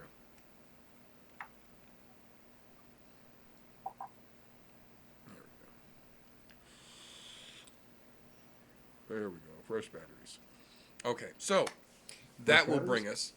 Fresh batteries always make a good thing. Fresh batteries for a fresh card. That's right. That will bring us over to a fresh side of things here for the tail end of the show for what I wanted to put the main focus on, this weekend's upcoming UFC Raleigh, North Carolina card. Dos Santos versus Blaydes. Now, this one, much like we talked about earlier with the Bellator card, is clearly not immune to fluffy bullshit-itis. There is absolutely more than anyone's fair share of nonsensical filler matches on this fucking card. So we're not going to waste any fucking time and mess around with any of those fucking fights. There are a couple of fights that I want to talk about on the prelims here before we dive into the main card, because there are some interesting matchups on the prelims coming up this weekend. Yes, there are. First one I want to talk about real quick here is one that I feel hasn't gotten really any press, and I don't fucking understand why, because I feel like it's going to be fireworks early on. That is Sara Mcmann versus Lena, the Elbow Queen Landsberg. This fight has got fucking fireworks written all over it. Sara Mcmann is one rank above Lena Landsberg. But this is about more than just the number. These are two girls who both have great potential, but haven't really been able to have their breakout moment per se in the UFC. Both of them are ranked in the middle of the pack. They are both in the top 10 on the ladies' side in the UFC, but they have not been able to get that pay attention kind of moment. And I think that this is going to be one of those fights where we're going to see sparks fucking fly, because it's going to have a decent amount of eyes on it, especially going directly against that fucking Bellator card here. So I think this is going to be one of those situations where we're going to see the Elbow Queen do her fucking thing. They don't call someone the Elbow Queen because she throws them once or twice. That's her fucking weapon, and she is dangerous with them. If you think John Jones is a fucking tactician, the way that he throws his elbows like strikes, wait till you see what Lena Landsberg is capable of. And I feel that that is exactly what we are going to get this weekend. Not to take anything away from Sara Mcmann, because she's a damn good prospect herself, and I feel that she's going to be a staple in this division for a long time as well. But I think Saturday night, we're going to see the Elbow Queen throwing them bows. Good God, yes. This is one of the few fights on the prelims that I was excited to see. Yes. So what really pisses me off is it's not on the main card, and we have fucking Angela Hill on the main card, who doesn't deserve to be there. Nor does her opponent. But that set aside, because I don't want to talk about that, but it pisses me off. This one does have fireworks written all over it. Now, fight of night potential, no. But it is going to be a fucking, to be honest, I think it's going to end up being a good slugfest. And by slugfest, I mean one throwing punches and the other one just walking through the club, get the fuck out my way. Otherwise, you're going to catch one to the grill with this nasty little point here. This is but if Sara Mcmann wins this fight, and I say if, she's going to come out of there looking like somebody hit her with razor blades. Yeah. She's going to get all cut up. Hopefully, she knows a good plastic surgeon at the end of the night. That's all I have to say on that, because Lena Landsberg is going to tear that face apart. To play the golf tee. Sara Mcmann is a much stronger grappler, so there is a chance. There is that submission chance. Do I actually think it's going to happen? Probably not. Probably not. I mean, if she's able to get Landsberg down, I mean, there's an off chance that Landsberg just going to start throwing bows off the ground. So, like, there's Captain Insano shows no mercy. That's true. Well, and you also have to think that Nico Price has set the precedent. You can throw elbows from the bottom and knock somebody the fuck out. He got fucking Marquez Brown and put him to fucking sleep from the bottom and had to show the referee that he was out cold before they would stop the fucking fight. So elbows from the bottom are absolutely a thing. Sara Mcmann takes her down and goes for the submission, that something like that will occur. Yes, indeed. I mean, I gotta go with the bows. I'll play the devil's advocate for to the point where, Sara McMahon's got a shot in this fight. True. She's got a very good shot at this fight, but do I think it's going to happen? Probably not. Realistically, yeah. I don't think this is I don't think this is going to be fight of the night or anything like that, but it's going to be entertaining as shit. Yeah, no. Well, and to be fair, you both make a very valid point here that McMahon has got leaps and bounds better grappling than Landsberg does, but I feel like this is one of those situations where if that's how she's going to play it, she's going to have to stick to her fucking game plan right out the gate, not engage with Landsberg on her terms, and then make sure she mixes up her fucking takedown attempt and gets it to the ground solidly, because if she can't hold Lena down... Yeah, if she can't hold Lena down, it's going to be real bad anywhere this fight ends up, I feel.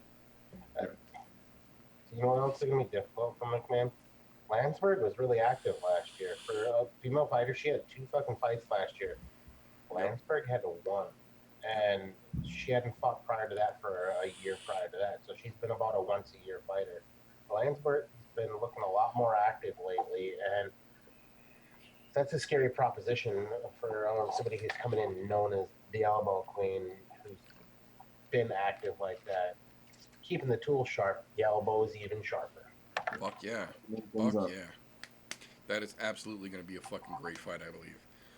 But that will bring us to the other fight on the prelims that I feel interesting enough that we should take a moment to talk about here. Another one that, mixed in with the fluff that they've got an abundance of on the prelim card. I feel there's another little shiny little gem that's kind of buried beneath the soil that I want to brush down. That being the Arnold Allen versus Nick Lentz fight. I don't understand how this is not on the fucking main card. This is my hands down dark horse fight of the night contender right here. These two little guys are both fucking dynamos. Arnold Allen is a prospect on a hell of a tear, and Nick Lentz might be the most creative little guy in the UFC, in my opinion. He's so fucking crafty with the way that he mixes up his strikes and his takedown attempts, the way that he's always on an off foot when he shoots or when he throws. He always looks like he's going to leap forward, but he never quite does. He kind of seems like he's doing that Michael Jackson fucking smooth criminal lean more often than not. Like he's on the tips of his toes, but too far forward. And it blows my fucking mind. And I think in this situation, as young and hungry as Arnold Allen is, I feel that this is one of those situations where he's just going to be a little too green for his own good. I feel that Nick Lentz has too many tricks up his sleeve that he can pull, and he's such a well-rounded fucking fighter. I feel that his creativity and his fucking in-ring fight IQ is just going to be a little too much, but I feel like it's going to be a great fucking fight. I don't think this one gets a finish, though. I feel like these two are evenly matched enough, technically speaking. I think this one's going to the judges, but I think Lentz is going to do enough work in the process to where he's going to get the hand raise at the end. I'm inclined to agree with you on this one. However,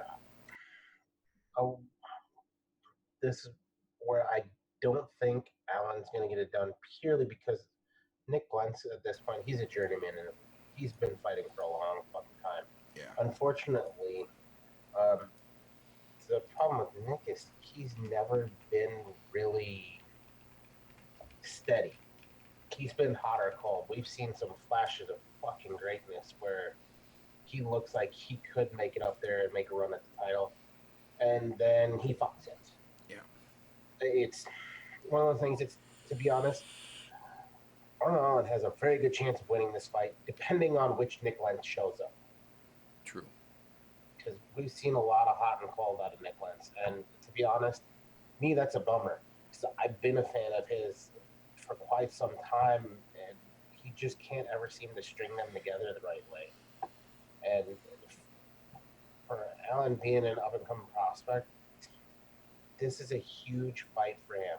Probably at this point in his career, this is going to be a career-defining moment on where he goes with this. I mean, if he wins this fight, that could really catapult him upwards on this.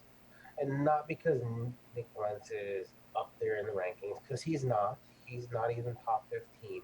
But because of the caliber and journeyman fighter that he is, that could be huge things for Allen. Don't get me wrong, Lentz is coming off of a loss to fucking Oliveira, which is fighting in one of the upcoming cards. But that's not here nor there. But he's fought guys that are legitimately good fucking fighters and just can't seem to get it done when the spotlight's on him. Like, to be honest, I hate to say this, God, I hate to compare him to him, but he's being a little Cerrone-esque when it comes to this. He's putting on great fights every fucking time. He comes out, puts on great wars, but it seems like when the spotlight's on him, when it's his time to shine, he can't get it done.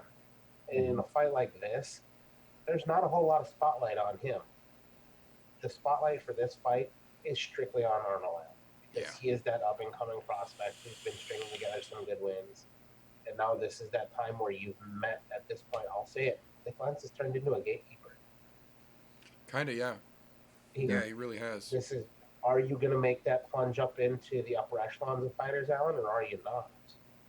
You get by Lentz, here we go. You're going up to the big boys. You're going up probably to the top 10, top 15 fighters there. And that's where you're going to see what happens. Now, Nick Lentz, this could be a good turning point in his career, too, if he wins, though. It might be, well, I just knocked off a good prospect and see what happens. Yeah. I want to say this goes to Lentz. It's hard to say that it goes to Nick Lentz on this because I don't know which fighter's going to show up. Is it going to be the guy who can't shine in the spotlight, or is it the guy who, oh, this fight doesn't mean a whole lot because it's not a ranked opponent, and I'm going to do fucking great, get another shot at a ranked opponent, and fuck it again. Yeah, I mean, Nick Lentz has won a hell of a lot more fights than he's lost at this point. So, I mean, you have to take him seriously. You have to. He can do whatever with anybody. He's got a nice rounded skill set. Fighting a super, well, not super young, but he's fighting a younger fighter. And Allen's been showing a lot more to his game in the last couple fights that he's had. So I mean, this could be a dark horse fight of the night right here, like Meter was saying. This could, I mean, there's an off chance that this one comes down to a submission because Arnold Allen apparently likes to get his ass kicked for a little bit, and then start his motor up. And Nick Lenz, he's not the type of dude you want to do that to. You don't want to slow start. You don't want to slow start on Nick Lenz. I mean, if it goes past a round and a half, everything's coming up Allen. Like there'll be no doubts that. But I mean, there's always that off chance that the crafty old bastard sneaks back into the room. So. We saw it. We just saw it happen with the crafty old bastard sneaking back into the room. Yep. Saying, "Did you guys forget about me?" So I mean, it's a great opportunity for both guys. It's good. I really think it's going to be a great fight, especially if Allen comes out hot. Like right. I think it could be a lot of fun if Allen comes out hot. He just hasn't shown that tendency in the last couple fights. So we'll see. But I mean, he's also shown that. He can take a licking and come right back at you. This is true. Almighty Arnold. I think in this situation, my biggest problem with giving the hat nod towards Allen is that fucking Tom Selleck reject 70s porn stash that he will not fucking get rid of. If you got something working for you, just work it, baby. Like, work it. Even Captain Lou is shaking his head at that mustache. Like, it's bad. Oh. I was just about to bring that up. I was wondering if anybody was going to say anything about the power of the stash. Oh yeah.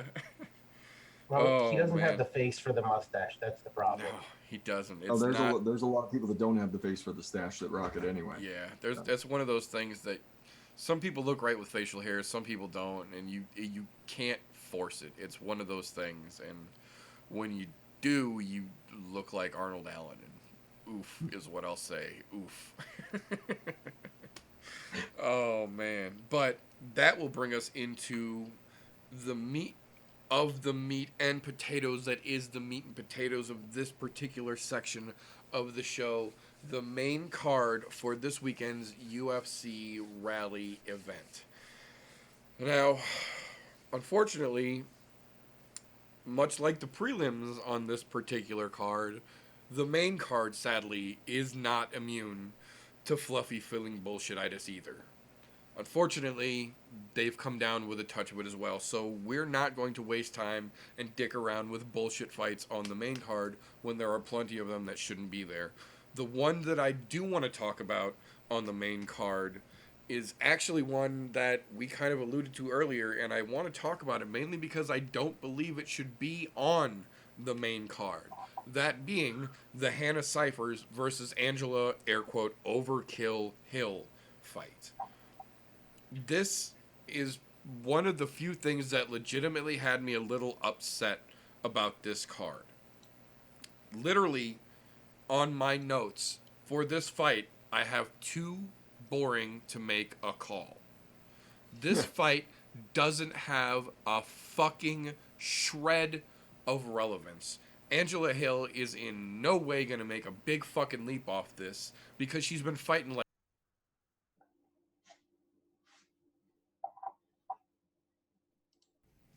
Warning.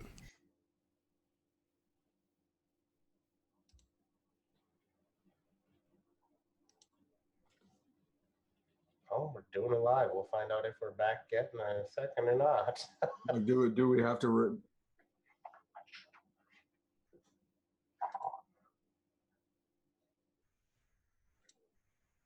Do we have to cover that material again?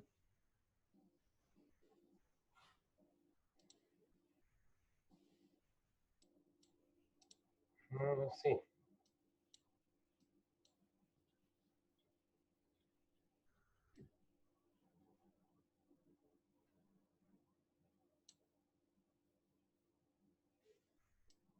There we go. I think we should be back and fully good to go again. Yeah. Hopefully. Yeah, I just couldn't pop down audio. We're back. Okay, good. Sorry about that, folks. My real question about this fight is: do we have to talk about this again? Because me and Golfy were talking about it before that. Yeah, no. We're literally going to move on because even talking about that fight was so fucking terrible. It crashed my OBS. Zoom stayed fine. The chat stayed fine. That fight was so terrible it crashed OBS. So we're literally just gonna move right the fuck on.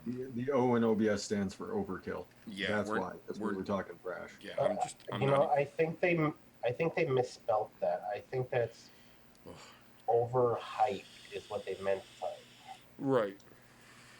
But the good thing now is that getting to this point, seeing as how OBS was that excited, it reaffirms that this is the point in the show where we have to just woosah and relax a little bit. We are clearly way too excited and we didn't even realize it. We've gotten ourselves so worked up being rabid that we've lost sight of the fun. So what we have to do at that point is just in with the good shit, out with the bullshit, and come into this little thing that we like to refer to as our casual corner. So now that OBS has stopped freaking out and we've got everything rolling once again, we are going to call upon our favorite casual. I believe she is somewhere out in the ether. Hopefully... I just saw why that fight's on the main card. Hannah Cyphers is from North Carolina. They got the hometown girl on the fucking card. That makes sense. There we go. Kinda. I mean, as much sense as it can be. Yeah. Casuals here. Casual corner. Woohoo! Casual corner looks like they have fucking sex ed. Wow. I promise you I was playing Call of Duty, not having sex with Ren. Anywho, casual corner. Either way is all good. This is bad. This is really, what is going on with my hair? I can't even. Fuck it. This is what happens. Curtis Blaydes. Yep. Versus Junior Dos Santos.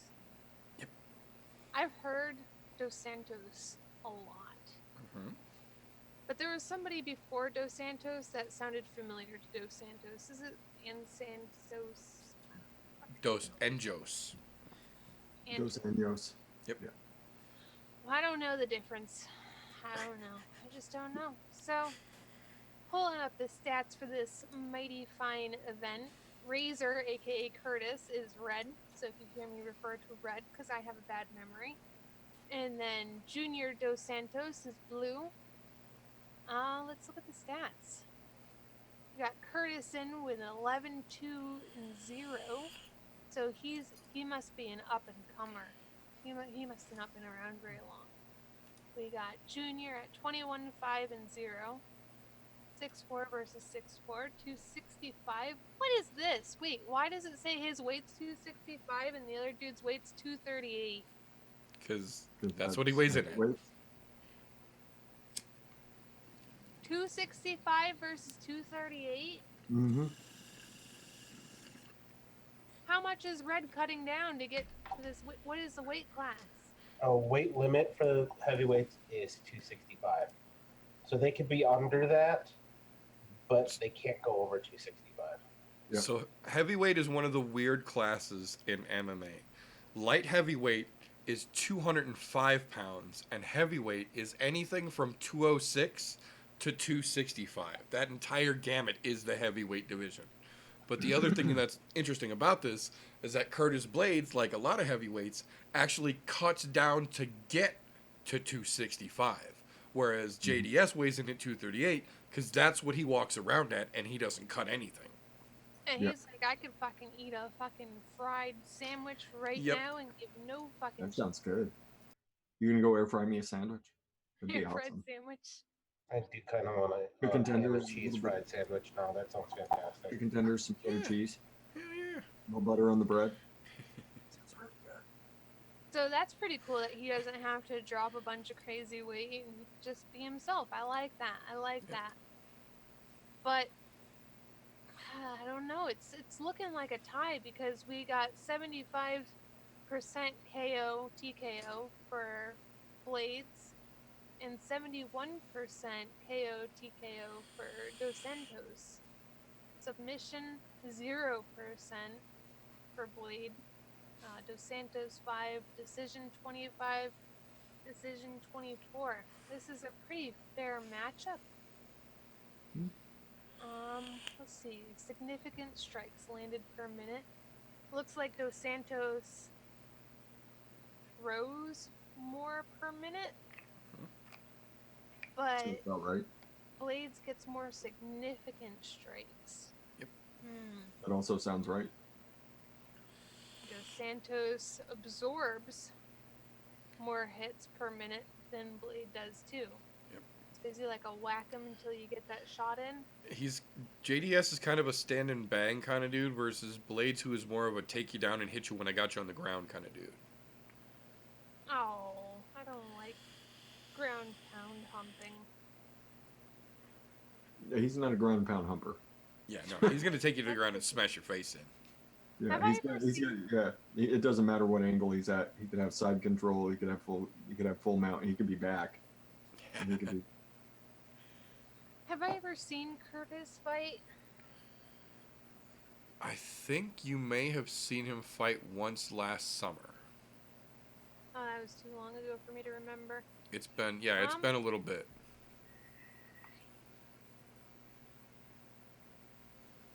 I honestly don't know who I would go for. They seem pretty paired up. Blaydes seems a little bit newer, where Dos Santos has been in the game for a little bit.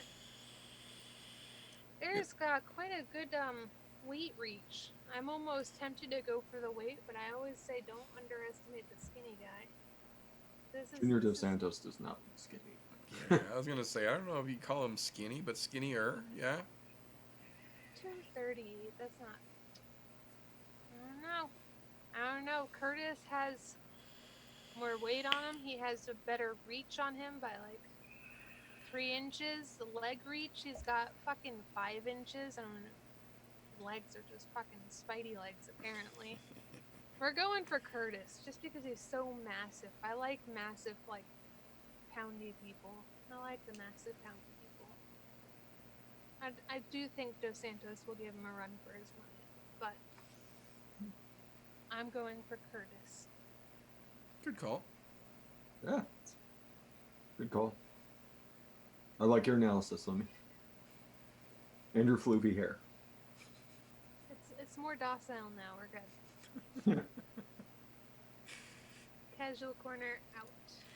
Thank you, ma'am. Much appreciated for your take on things here. So, like we do around here, right about this time in the show, now that we've got a nice, refreshing, casual look on our main event here, we are going to let the foam run through our jaws once again and get back into Rabbidville. But we're going to start from our co-main event here, because as interesting as this main event is, we actually, for a change, have a good co-main and main event to look forward to this weekend on the UFC side of things. So the co-main event, the potato side dish, if you were, to our tomahawk steak getting ready to come up, is RDA, Rafael Dos Anjos, versus Michael Chiesa.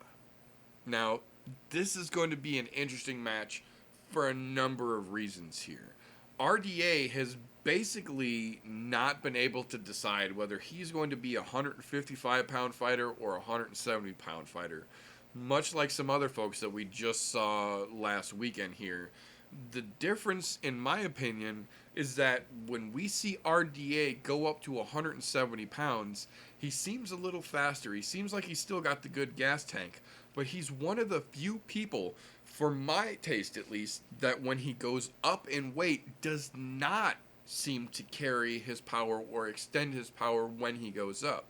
Most of the guys, Connor and Cowboy, both are perfect examples of that.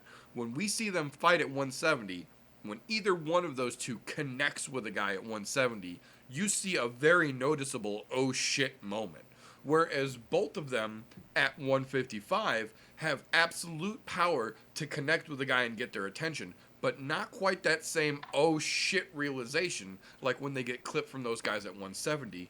And I feel like RDA is almost the opposite here. We almost see RDA hit harder at 155, even if he can hit faster and maybe last a little longer at 170.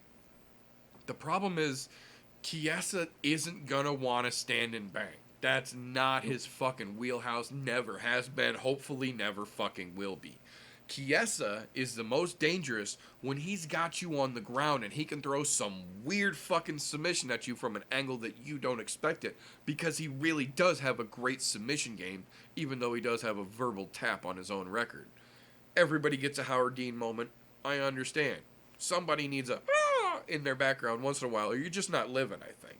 But in this situation, his Howard Dean moment cost him a fight, because in MMA, in most organizations at least, a verbal submission counts as a submission. So if you get put into a hold and somebody cranks on your fucking limb enough to where you literally scream out, that's it. Michael Chiesa's got one of those on his record. So it's an interesting dichotomy, because on one hand, he is legitimately dangerous from a submitter point of view, but on the other side of that coin, we've seen that, like in other fights we talked about earlier, there is a clear predilection for him to be the submit-E. And even though RDA might not carry his striking power up when he moves up, RDA's jiu-jitsu is always good. So I feel like this is going to be one of those fights where RDA is going to want to come out and keep this on the feet. Chiesa is going to want to get it to the ground, but when we get it to the ground, I don't think it's going to go the way Chiesa anticipates it going. I think, for my money, based on what we've seen so far, Chiesa seems like he's going to game plan to get this to the ground and try and either ground and pound or submit RDA, whereas RDA is going to try and keep this a striking battle, but he's got that ace up his fucking sleeve. He's got that badass jiu-jitsu background that people, for some fucking reason, constantly forget about, because he tries to be more of a striker. But that's what we see in so many of these matchups where you've got wrestler versus wrestler and nobody wrestles. They both know they've got that ace up their fucking sleeve, so they don't want to use it, and that's the same way that I feel RDA treats his jiu-jitsu. So I feel like this is what we're going to see. They're going to come out. It's not going to be a fucking Jorge Masvidal, Ben Askren situation. We're not going to look for a fucking flying knee coming out the gate. Neither one of these guys are traditionally fast starters. But RDA leans onto that pedal pretty quick, whereas Chiesa tends to like to be a little more reserved and a little laid back, specifically when he's trying to set up his takedowns or he's trying to get the fight to the ground. And I feel like that's going to be his downfall. When he gives RDA a moment, he's going to get clipped with a fucking flurry, because even if they aren't hard, RDA still hits fast as shit. And then once the flurry shakes him up a little bit, there's going to be a desperation takedown attempt, and RDA's going to let it go to the ground. He's not fucking worried about that, because when we get there, he's at home. Chiesa then thinks he's got the advantage, so he's lulled him into a false sense of security. I think we see Chiesa get choked the fuck out in round 2. Huh. That's a heck of a call on that. Right? I don't know that I can say that that's going to happen. I doubt that we see Chiesa get choked up. I doubt that we see him have an RNC or fucking that. But I'm not discrediting Rafael Adesanya's fucking ground game at all. Chiesa's ground game is on fucking point. Both his offense and his defense. That's been his bread and butter since he was on The Ultimate Fighter. It's true. Look at that. That's how he made it on to the show. That's how he made it through the show. That's how he won that Ultimate Fight. Look, the dude's ground game is on point. However, he's not one that is good on the feet. I'm going to call that straight out. Michael Chiesa has been for a lack of better terms, lackluster when it comes to standing and trading, or even just being able to fucking set up a good jab and keep distance. He's good at, in my opinion, not counter striking, but counter takedowns. Yeah, I'll concede that, absolutely. Being as Rafael dos Anjos likes to strike, that could get him in trouble. Now, I'm not going to say that he's going to immediately get him down and beat the ever living piss out of him or get him into a submission immediately. But once Chiesa gets somebody into a compromised position, he's hard to get out of there. And we've seen him in there with guys that have fucking excellent ground games, and he still managed to fucking choke them out. He still managed to get the fucking RNC or a fucking nice guillotine in there. He does have some sneaky submissions that even some of the better jiu-jitsu players out there haven't been able to stop. But on the other side of that, that dude can't take a shot. He's fucking glass jaw. He's got that rock hole chin. Literally, little Matt comes in the ring and knocks him out. Yep. But, I mean, what this is going to come down to is, can Chiesa get the takedown? If Chiesa gets the takedown, he wins this fight, in my opinion. It's not going to be in the first round. It'll probably be a late second round, mid-third round at best. However, Rafael dos Anjos can avoid the takedown, keeps it standing. He wins this fight all day. But to be quite honest, right now, Michael Chiesa is fighting above his pay grade here. If I'm being quite honest, Rafael dos Anjos is just a much more well-rounded fighter than Chiesa is. Don't get me wrong. I want to give Chiesa all the credit in the world because you know what? He did something really tough. He made it through the Ultimate Fighter as his fucking father passed away.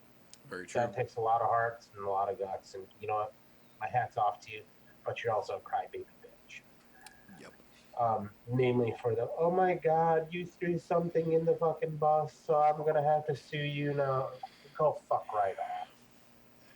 You're an innocent bystander. That happens in drive-by shootings. You don't see them suing fucking people. Shut up. Either way, I think what's going to end up happening this is Rafael dos Anjos is probably going to end up getting the victory, but only if he keeps it standing. If Michael Chiesa gets a takedown, Chiesa wins it, and it'll end up being either be a rear naked choke or guillotine. Interesting. And it'll come late second, early third, because those are his bread and butter chokes, and we've seen it over and over. But stranger things have happened, so we'll see. Yeah. I mean, this is one of those fights that's going to come down to whose defense versus the other person's strength is going to be better. Chiesa, I mean, if he shows any modicum of punch defense, which he hasn't shown much of, you know, he'll get a shot at a takedown, and then, you know, can he wear Dos Anjos down on the ground, just keep pressuring him, moving, trying to take a limb, move, put that weight on him. And that's the type of fight that Dos Anjos has had trouble with. So, you know, someone that's able to really keep that pressure going. So, I mean, I think that's the outline of the two guys' game plans. I think Dos Anjos, he won't mind standing, striking. If it goes to the ground, obviously he's gonna be looking for rear naked chokes all day. That's it. That he loves those rear naked chokes, doesn't he? He really does. Just love them. And he's a master at slipping them in from weird angles and manipulating the ground game quite a bit, you know. So this will be one of those things. If it does actually go to the ground, I think it'll be one of those beautiful MMA chess fights for as long as they're on the ground. But as long as they're standing, he's just gonna be throwing volume, trying to rack up points. I don't know that he can knock Chiesa out. I mean, it's certainly a possibility, but you know, Chiesa just keeps taking beatings and keeps countering into takedowns and working his game. So we'll see which direction it goes. It's who's going to be able to take advantage of the defense.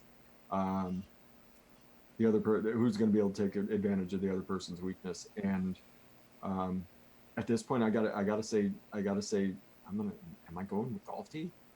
Chiasa possibly getting that into the ground, getting him down to the ground and just working him because I think he's better at that counter takedown, and Dos Anjos has shown that he has a lot of problems with it.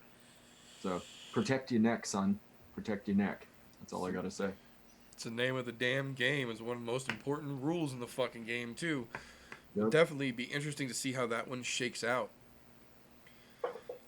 Now, with that being said, that will bring us to the illustrious dripping tomahawk steak that is the main event for the meat and potatoes of the meat and potatoes segment. In this meat and potatoes segment of the show, your mouth should be drooling at this point because some fucking how, boys and girls, we got 2 UFC events in a row with decent fucking main events. I don't know how the fuck we got it this way. Thank you, Conor McGregor, I guess. But damn it, boys and girls, we got 2 fucking cards in a row with good main events from the UFC.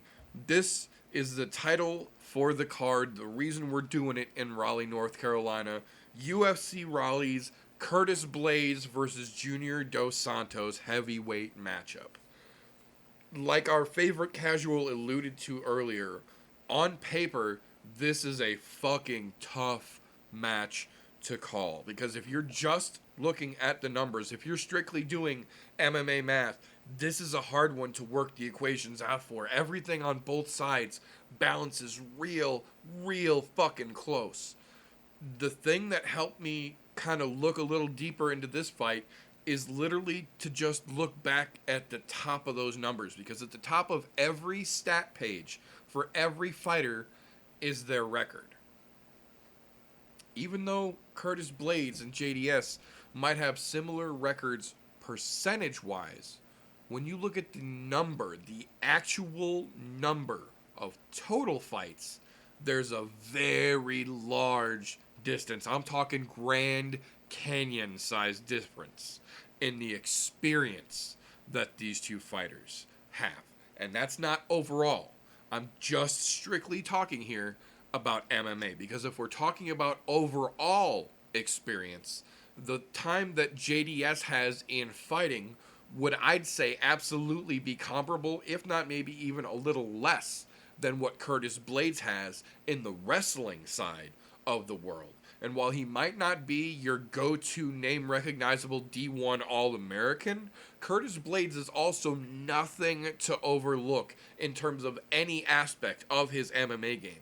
Yes, he is a spectacular wrestler, but he doesn't base his game on his wrestling. He weaves it in as a tool into that skill set, and he does so very nicely. He's good at counter takedowns. He's also good at initiating aggressive takedowns.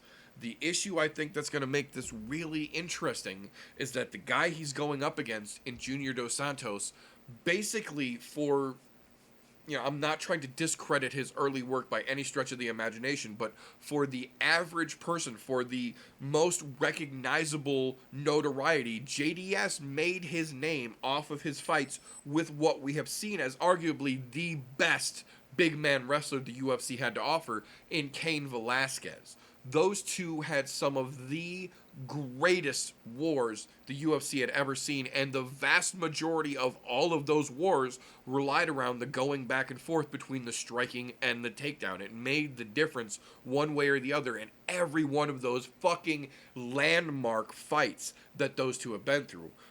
But on the same token, the fact that we're talking about JDS's notoriety and his resume shining points being as far back as his fights with Cain 5, 6, 7 years ago also speaks to one of the things that's going to make this fight interesting.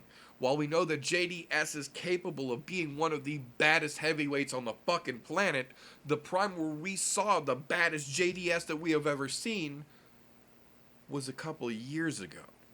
So while you do have to tip your hat and say that we've seen what he's capable of, you also have to understand that even in the best case scenario with the most gifted genetics in the best corner, the most educated training regimen, and the best nutrition money can buy, Father Time always wins in the long run. No one gets to do this game forever.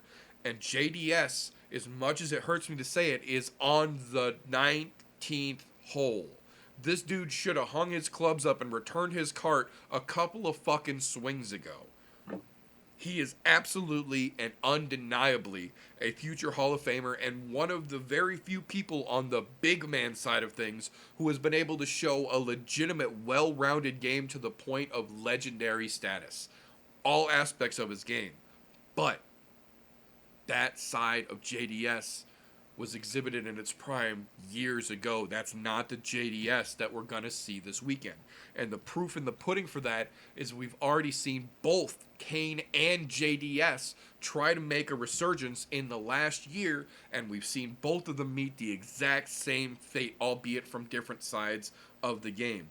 As great as they were at this point, they are just too slow and too stiff to compete with this young breed of fighters. And Curtis Blaydes, for me, is a perfect representation of that newer breed of fighter because he's got a notable wrestling background, but doesn't make that his game point. That is a tool that he uses in his overall game. And I think in this situation, that well-roundedness, that youngness, that greenness in a good way towards the MMA side of the world is going to work out way better in his favor than the excessive mileage that we have when we're looking at JDS. And I don't think it's going to be pretty, and I don't think it's going to be long. I don't see this fight making it out of the first round. I think we're going to see another incident just like the last time we saw him. Maybe not from a similar uppercut like it was last time, but I think we see JDS get knocked out in the first round. I think he's done, and I hope it's the last time we see it happen. I mean, JDS he's one of those guys that you got to circle his name. He's probably UFC Hall of Fame. He's done things remarkably politely. Yeah. He's always been seemed like a really nice, respectful fighter. There's been occasions where it started running his mouth, but for the most part, he's been a respectful guy. He's been the company guy, and I just kind of see this as, you know, Curtis Blaydes needs a match. JDS, what are you doing? Go gatekeep, man. Go gatekeep. Like, there's always an off chance Junior Dos Santos is going to knock somebody the fuck out. Yeah. Like, that's just, you go into a JDS fight, that's just the way things are going to happen. There's always that off chance that he catches it. But I just don't. I mean, Curtis Blaydes right now is one of those dudes that he's almost unstoppable, and his game just keeps getting better and better and better. And I think it'll go to stoppage. I think it'll be a ref stoppage. I don't know if it's first or second, but it's certainly not going to the third. TJ's rubbing his eyes. He's coming. He's gonna golf team me, isn't it? He's coming after me with Junior Dos Santos stats. I just think Curtis Blaydes is kind of the future of the heavyweight division. Like, there's just so many things about his game to like that. He's in a hometown crowd, and it's gonna be one of those fights, right? So, I think Junior Dos Santos with the knockout in the first, just to throw TJ off his game. But that's not actually what I think is going to happen. I think he's going to get his head punched. I think he's going to get his head pounded through the fucking mat. Go ahead, Golf T. Come back at me, man. Oh, he's priming up. I know he's taking a long rip. He's just waiting for this. All right. Now that you start going on about crafty old man, isn't he? The complete discreditation has happened here of Dos Santos between you two ass fucks. I'm gonna have to play devil's advocate on this. Look, I understand Junior Dos Santos is getting for the back half of his career. Where's your fucking sign? Because there's a caveat here. I'm just saying. Look at the last 2 years of his career. He's lost once to Francis Ngannou. He's beaten the likes of Derek Lewis, Tai Tuivasa, fucking Mr. Hole in his fucking heart. That dude has put out some fucking major key players that are in the heavyweight division. He's not done yet. Contrary to what everybody fucking thinks. Look, You got sent into orbit by fucking Francis Ngannou. Who hasn't fucking Francis Ngannou sent into orbit outside of Derek Lewis because those two fuckers, for some odd reason, got gun shy? Right. Look, he's still well within a striking distance of having a fucking title shot. Now, to make this very clear, I don't think he's going to win this fight. But I don't think he's going to get completely dismantled because we've seen him have great success against fucking wrestlers. Yep. Yeah. Prime example, look at the him and Cain Velasquez fight when Cain Velasquez was in his fucking prime. I'm just saying, there was an uppercut from hell that put Cain Velasquez clean down on the canvas. Absolutely. Junior Dos Santos still has that power. He knows how to fight wrestlers. He's had a long career. Curtis Blaydes, though, look, I have nothing but respect for Blaydes. Dude, I love Curtis Blaydes. I like the way he fights. He tells people what he's going to do to them. He says, I am going to take you down, and then I'm going to pound the piss out of you while I wear you out. Because that's what I do. I'm not going to wrestle fuck you like Khabib does. I'm going to punch you while I'm wrestle fucking you so you know I'm there. And you're going to know I'm there twice as bad. Now, key here is, can he actually manage to get Adesanya to the ground? Because Adesanya has had a fantastic track record of holding off wrestlers throughout his entire career. And if you look at those last 2 years of fights, guess what? One loss. One fucking loss. And you guys are completely discrediting him. That's fucking bullshit. I'm calling it right now on the both of you. Fucking bullshit. The guy is still well within his prime because guess what? You know how many of those fights went to decision that he won minus the one loss? Only one. The other two, fucking knockouts. Knocked out Tai Tuivasa. Knocked out Derek Lewis. So he got put into orbit by Francis Ngannou. Look, Francis Ngannou is a scary motherfucker. He's better than Curtis Blaydes. I'll call that right fucking now. Yeah, I certainly agree. But I don't think Dos Santos is anywhere near done. Nowhere near done. Now, if for some odd reason Curtis Blaydes comes in here and just fucking completely dismantles him, I will eat my words. I don't foresee that happening. This is going to be a fucking more of a war than what everybody is giving Dos Santos credit for. Even when you're reading it from fucking other analysts, everybody, Curtis Blaydes, look, it's fine to be all over him. He's a fantastic fighter. But Junior Dos Santos is getting so much fucking just, in my own opinion, he's getting discredited as a fighter. And for me, that's a horrible fucking thing because nobody's looking at what he's done in the last 2 years. You've had one setback in 2 years. That's not bad in the heavyweight division. No. There's plenty of fighters out there that are still in the top 10 that have had 2-3 setbacks in 2 years and still top 10. That's the name of the game at heavyweight. It's a luck of the draw, but if you're doing it consistently and you've only got knocked out by the fucking number one contender in my eyes,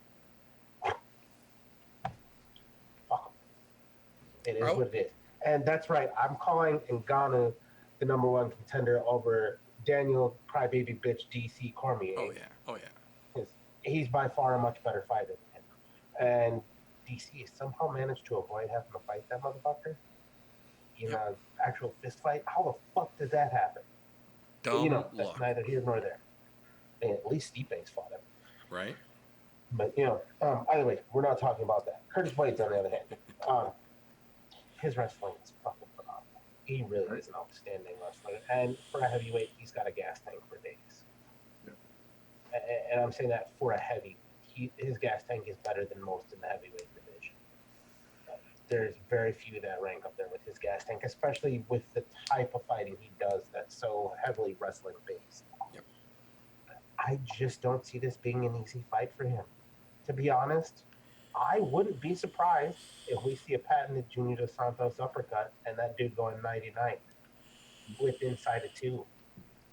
In fact, you know what? I'm going to make that my call on this fight. Junior Dos Santos gets it done inside of 2 rounds. It's going to be with a fucking uppercut.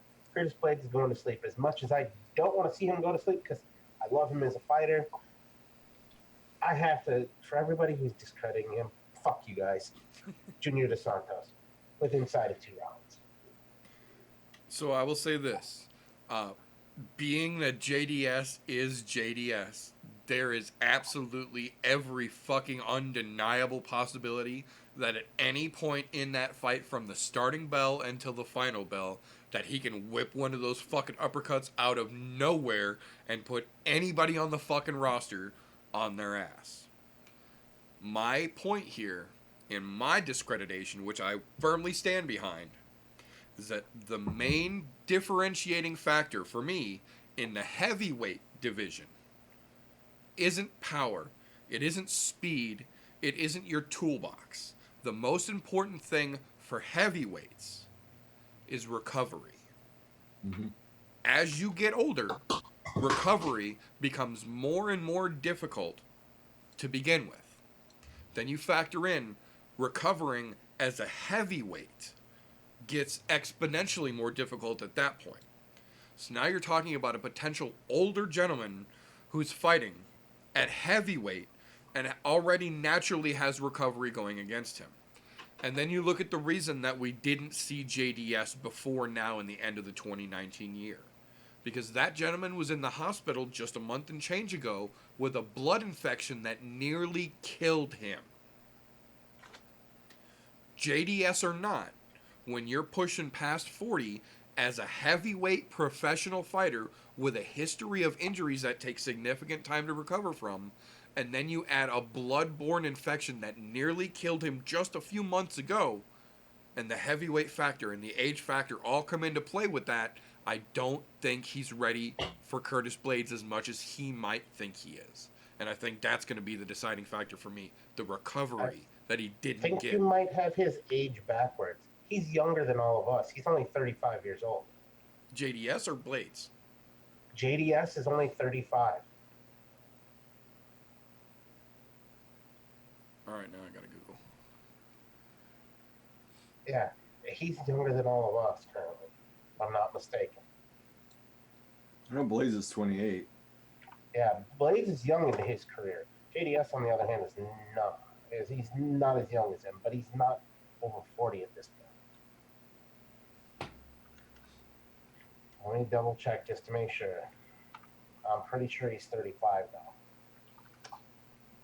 Hardly seems possible. He's been so fucking He was born long. January 30th of 84. He's 35 years old. Jesus. No shit. He'll be fucking 36 here next week, Thursday. So he turns 38 or 36 after his fight. I'll be damned. I thought he was 40 already.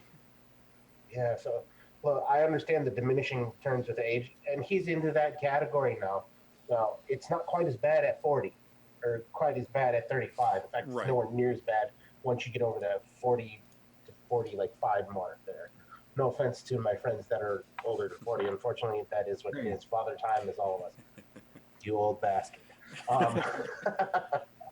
No, but look, I get the whole bloodborne infection thing, but he's nowhere near that end of his career. Yeah, he's been around a long time, but that's that. And I understand the diminishing returns thing where you come from, but I think that's not enough to push him out. I really don't think so. But that's the reason why we're armchair quarterbacks here. We're all entitled to our own opinion, and I still think you guys are fucking wrong. And I think part of the reason I thought he was older is because, to his credit, we've seen a fucking million JDS fights. He's been a legitimately active fucking contender for more than a decade. So it feels like he should be older than he is, I think, in this situation. Oh, and the other part of this is, you look 10 years ago, he looked as old as he fucking looks now. He looked like he was 40 10 years ago. Right, yeah. That's definitely a strong part to play in it as well. Hey, he's never looked like a young guy, at least not since I've seen him fight. Yeah, shit. Even you go back as far as his early fights when he was in his early 20s, he looked like he was pushing 40 then. Yeah, absolutely. Absolutely. And I think that's part of why I thought he was over 40 already. I'll be damned. Learn something new every day. It's okay. I'm glad to play counterpoint here in this situation because there's a little bit of discreditation that I'm not a fan of, especially not with JDS. That dude, I have a lot of respect for him. I don't think he's ever going to win the title again, but he's nowhere near done. I think he's got a fucking really good, solid shot at this weekend. No, I think It's definitely going to be an interesting fight. Yeah, he's always got the JDS shot. This is very true. This is very true. I think this will be I think it's going to be a fun fight. What's really interesting for the fight for me is I think whoever wins this should get the next title shot. I really do. Because both of these two, well, no, not the next title shot, but right behind Francis Ngannou's. Because Francis Ngannou deserves the next one. And then right behind that should be one of these. At that point, that only makes sense. Because these two have both been on a fucking relatively decent tear. Yeah, Dos Santos had one setback to fucking the number one contender. And guess what? You get set back to the number one contender, that doesn't really lower your stock. In my opinion. I don't care. It's like losing to the champ. You lost to the best guy out there. It is what it is. I don't think I could say that the winner of this fight should get the next title shot. I think what would be a little more fair, in my opinion, would be the winner of this fight takes on Rosenstruik for the next title shot. Because people forget that dude has literally torn his way up the rankings and is calling out Francis Ngannou. Nobody does that. That's equivalent in the heavyweight division to Izzy calling out Yoel Romero. He's showing up and wants the biggest dude on the fucking yard right out the gate. He wants to prove a point. So I think you got to keep him. The biggest dude on the fucking yard right now. I'm saying, I think you got to keep him in that conversation. The thing that makes me concerned about that is we thought the same thing about the Lewis fucking Ngannou fight, that it was going to be fucking fireworks. And I'm wondering if those two would get gun shy in there. However, after Ngannou being in that one with fucking Lewis, I'm pretty sure that thing has left his mind of, you know what, fuck it. It's just got to get done. Throw it. Yeah, you got to fucking throw it. I think at this point, I think that was his case of jitters. I think it was the bright lights got to him. He was in his own head. Jitters. I mean, you look at what both of them have done since that fight. Right. They've both done fucking amazing things in the division now. Absolutely, yeah. To be honest, I really wish they would have a Lewis fucking goddamn Ngannou too. Because I would absolutely. That's a fireworks show right there now. Especially after they had that first standoff fucking stupidity. And to their credit, that was a learning experience for both of them. They both came in, got gun shy for no fucking reason, and since then have gotten back on the right track for both of them. I think it would absolutely benefit a run back. And what the worst part of that one for me was they were both on their way up. They weren't at the top yet, but they had so much fire behind the both of them that when it kind of fizzled, you're like, what the fuck? Do these guys really belong here or not? Yeah. Now that we've seen what they've done afterwards, I'm going, dude, I'm not mad. I mean, we've watched each of them put people in orbit, win in the last second of a fucking fight. With a legitimate knockout, not a lucky elbow. Right. Fucking cocksucker. But, you know, I'm still mad about that fucking fight, if you can't tell. I don't think that one's ever going to go away. That one's a legitimate good one to run back, although I would love to see Rosenstruik fucking even let's put a Rosenstruik and fucking Lewis together. Yeah, no, that would be a good matchup as well. That's what I'm saying. As much as I agree that these two are both in the top of the heap right now, there's still a lot of action going on in heavyweight right now.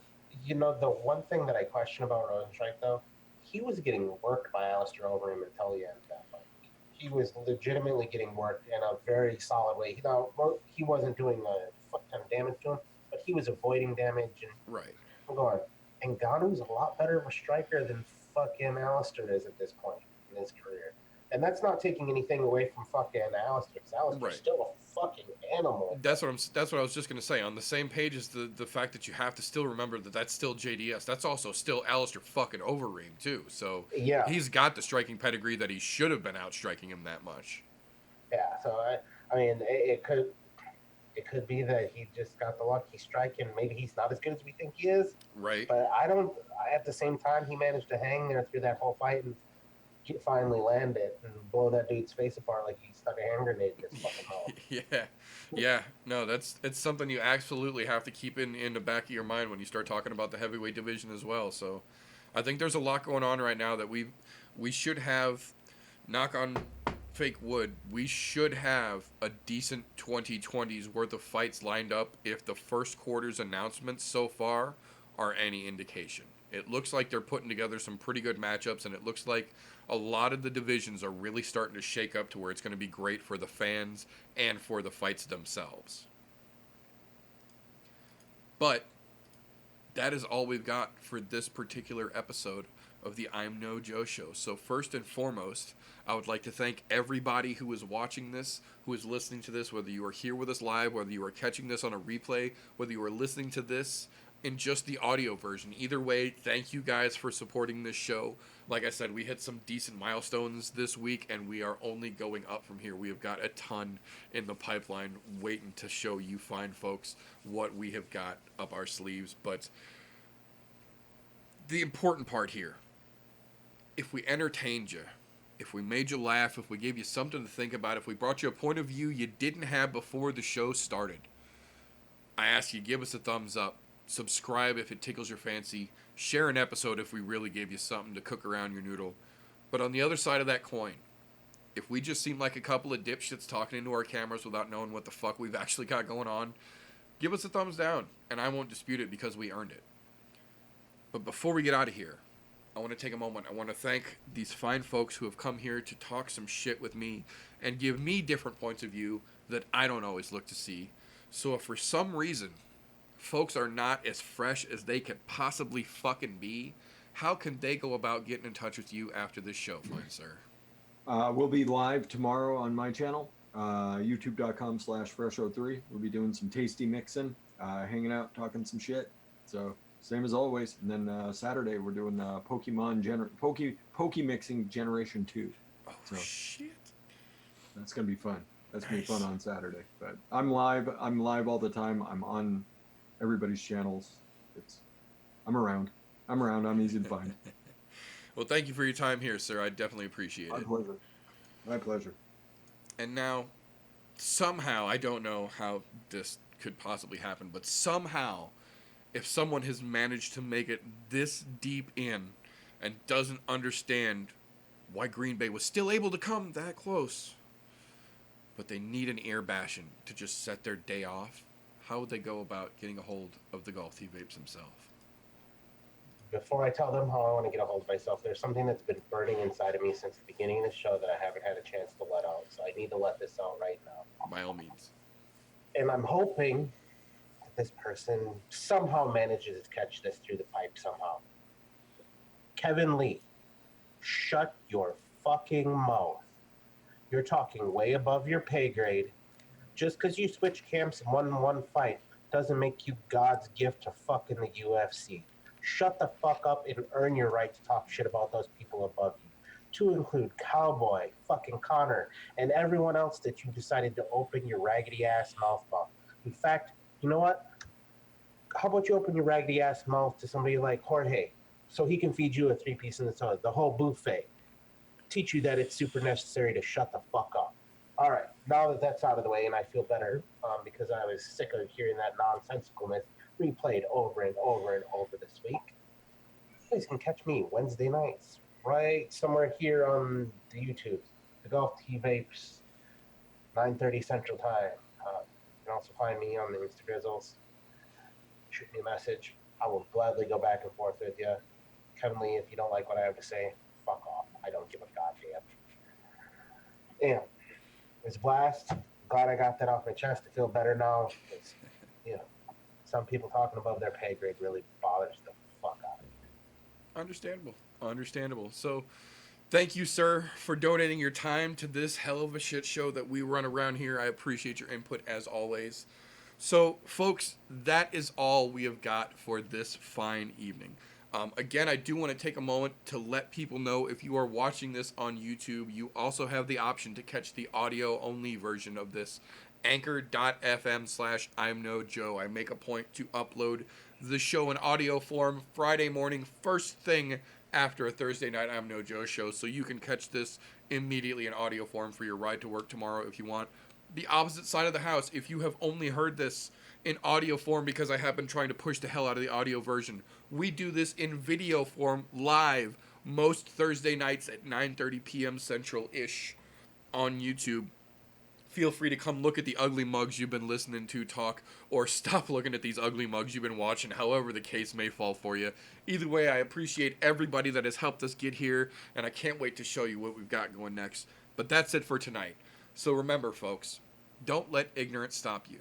You can root for anything. And Epstein didn't kill himself. Don't be foolish.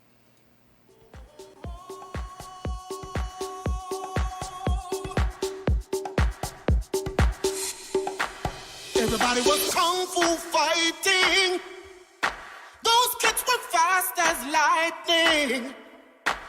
In fact, it was a little bit frightening. But they fought with expert timing.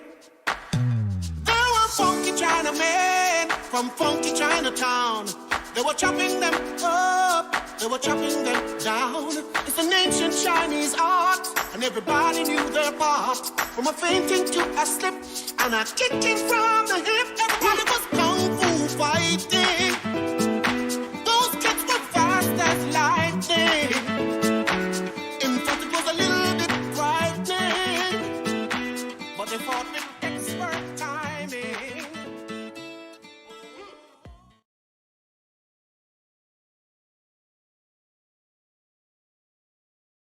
How do I say goodbye?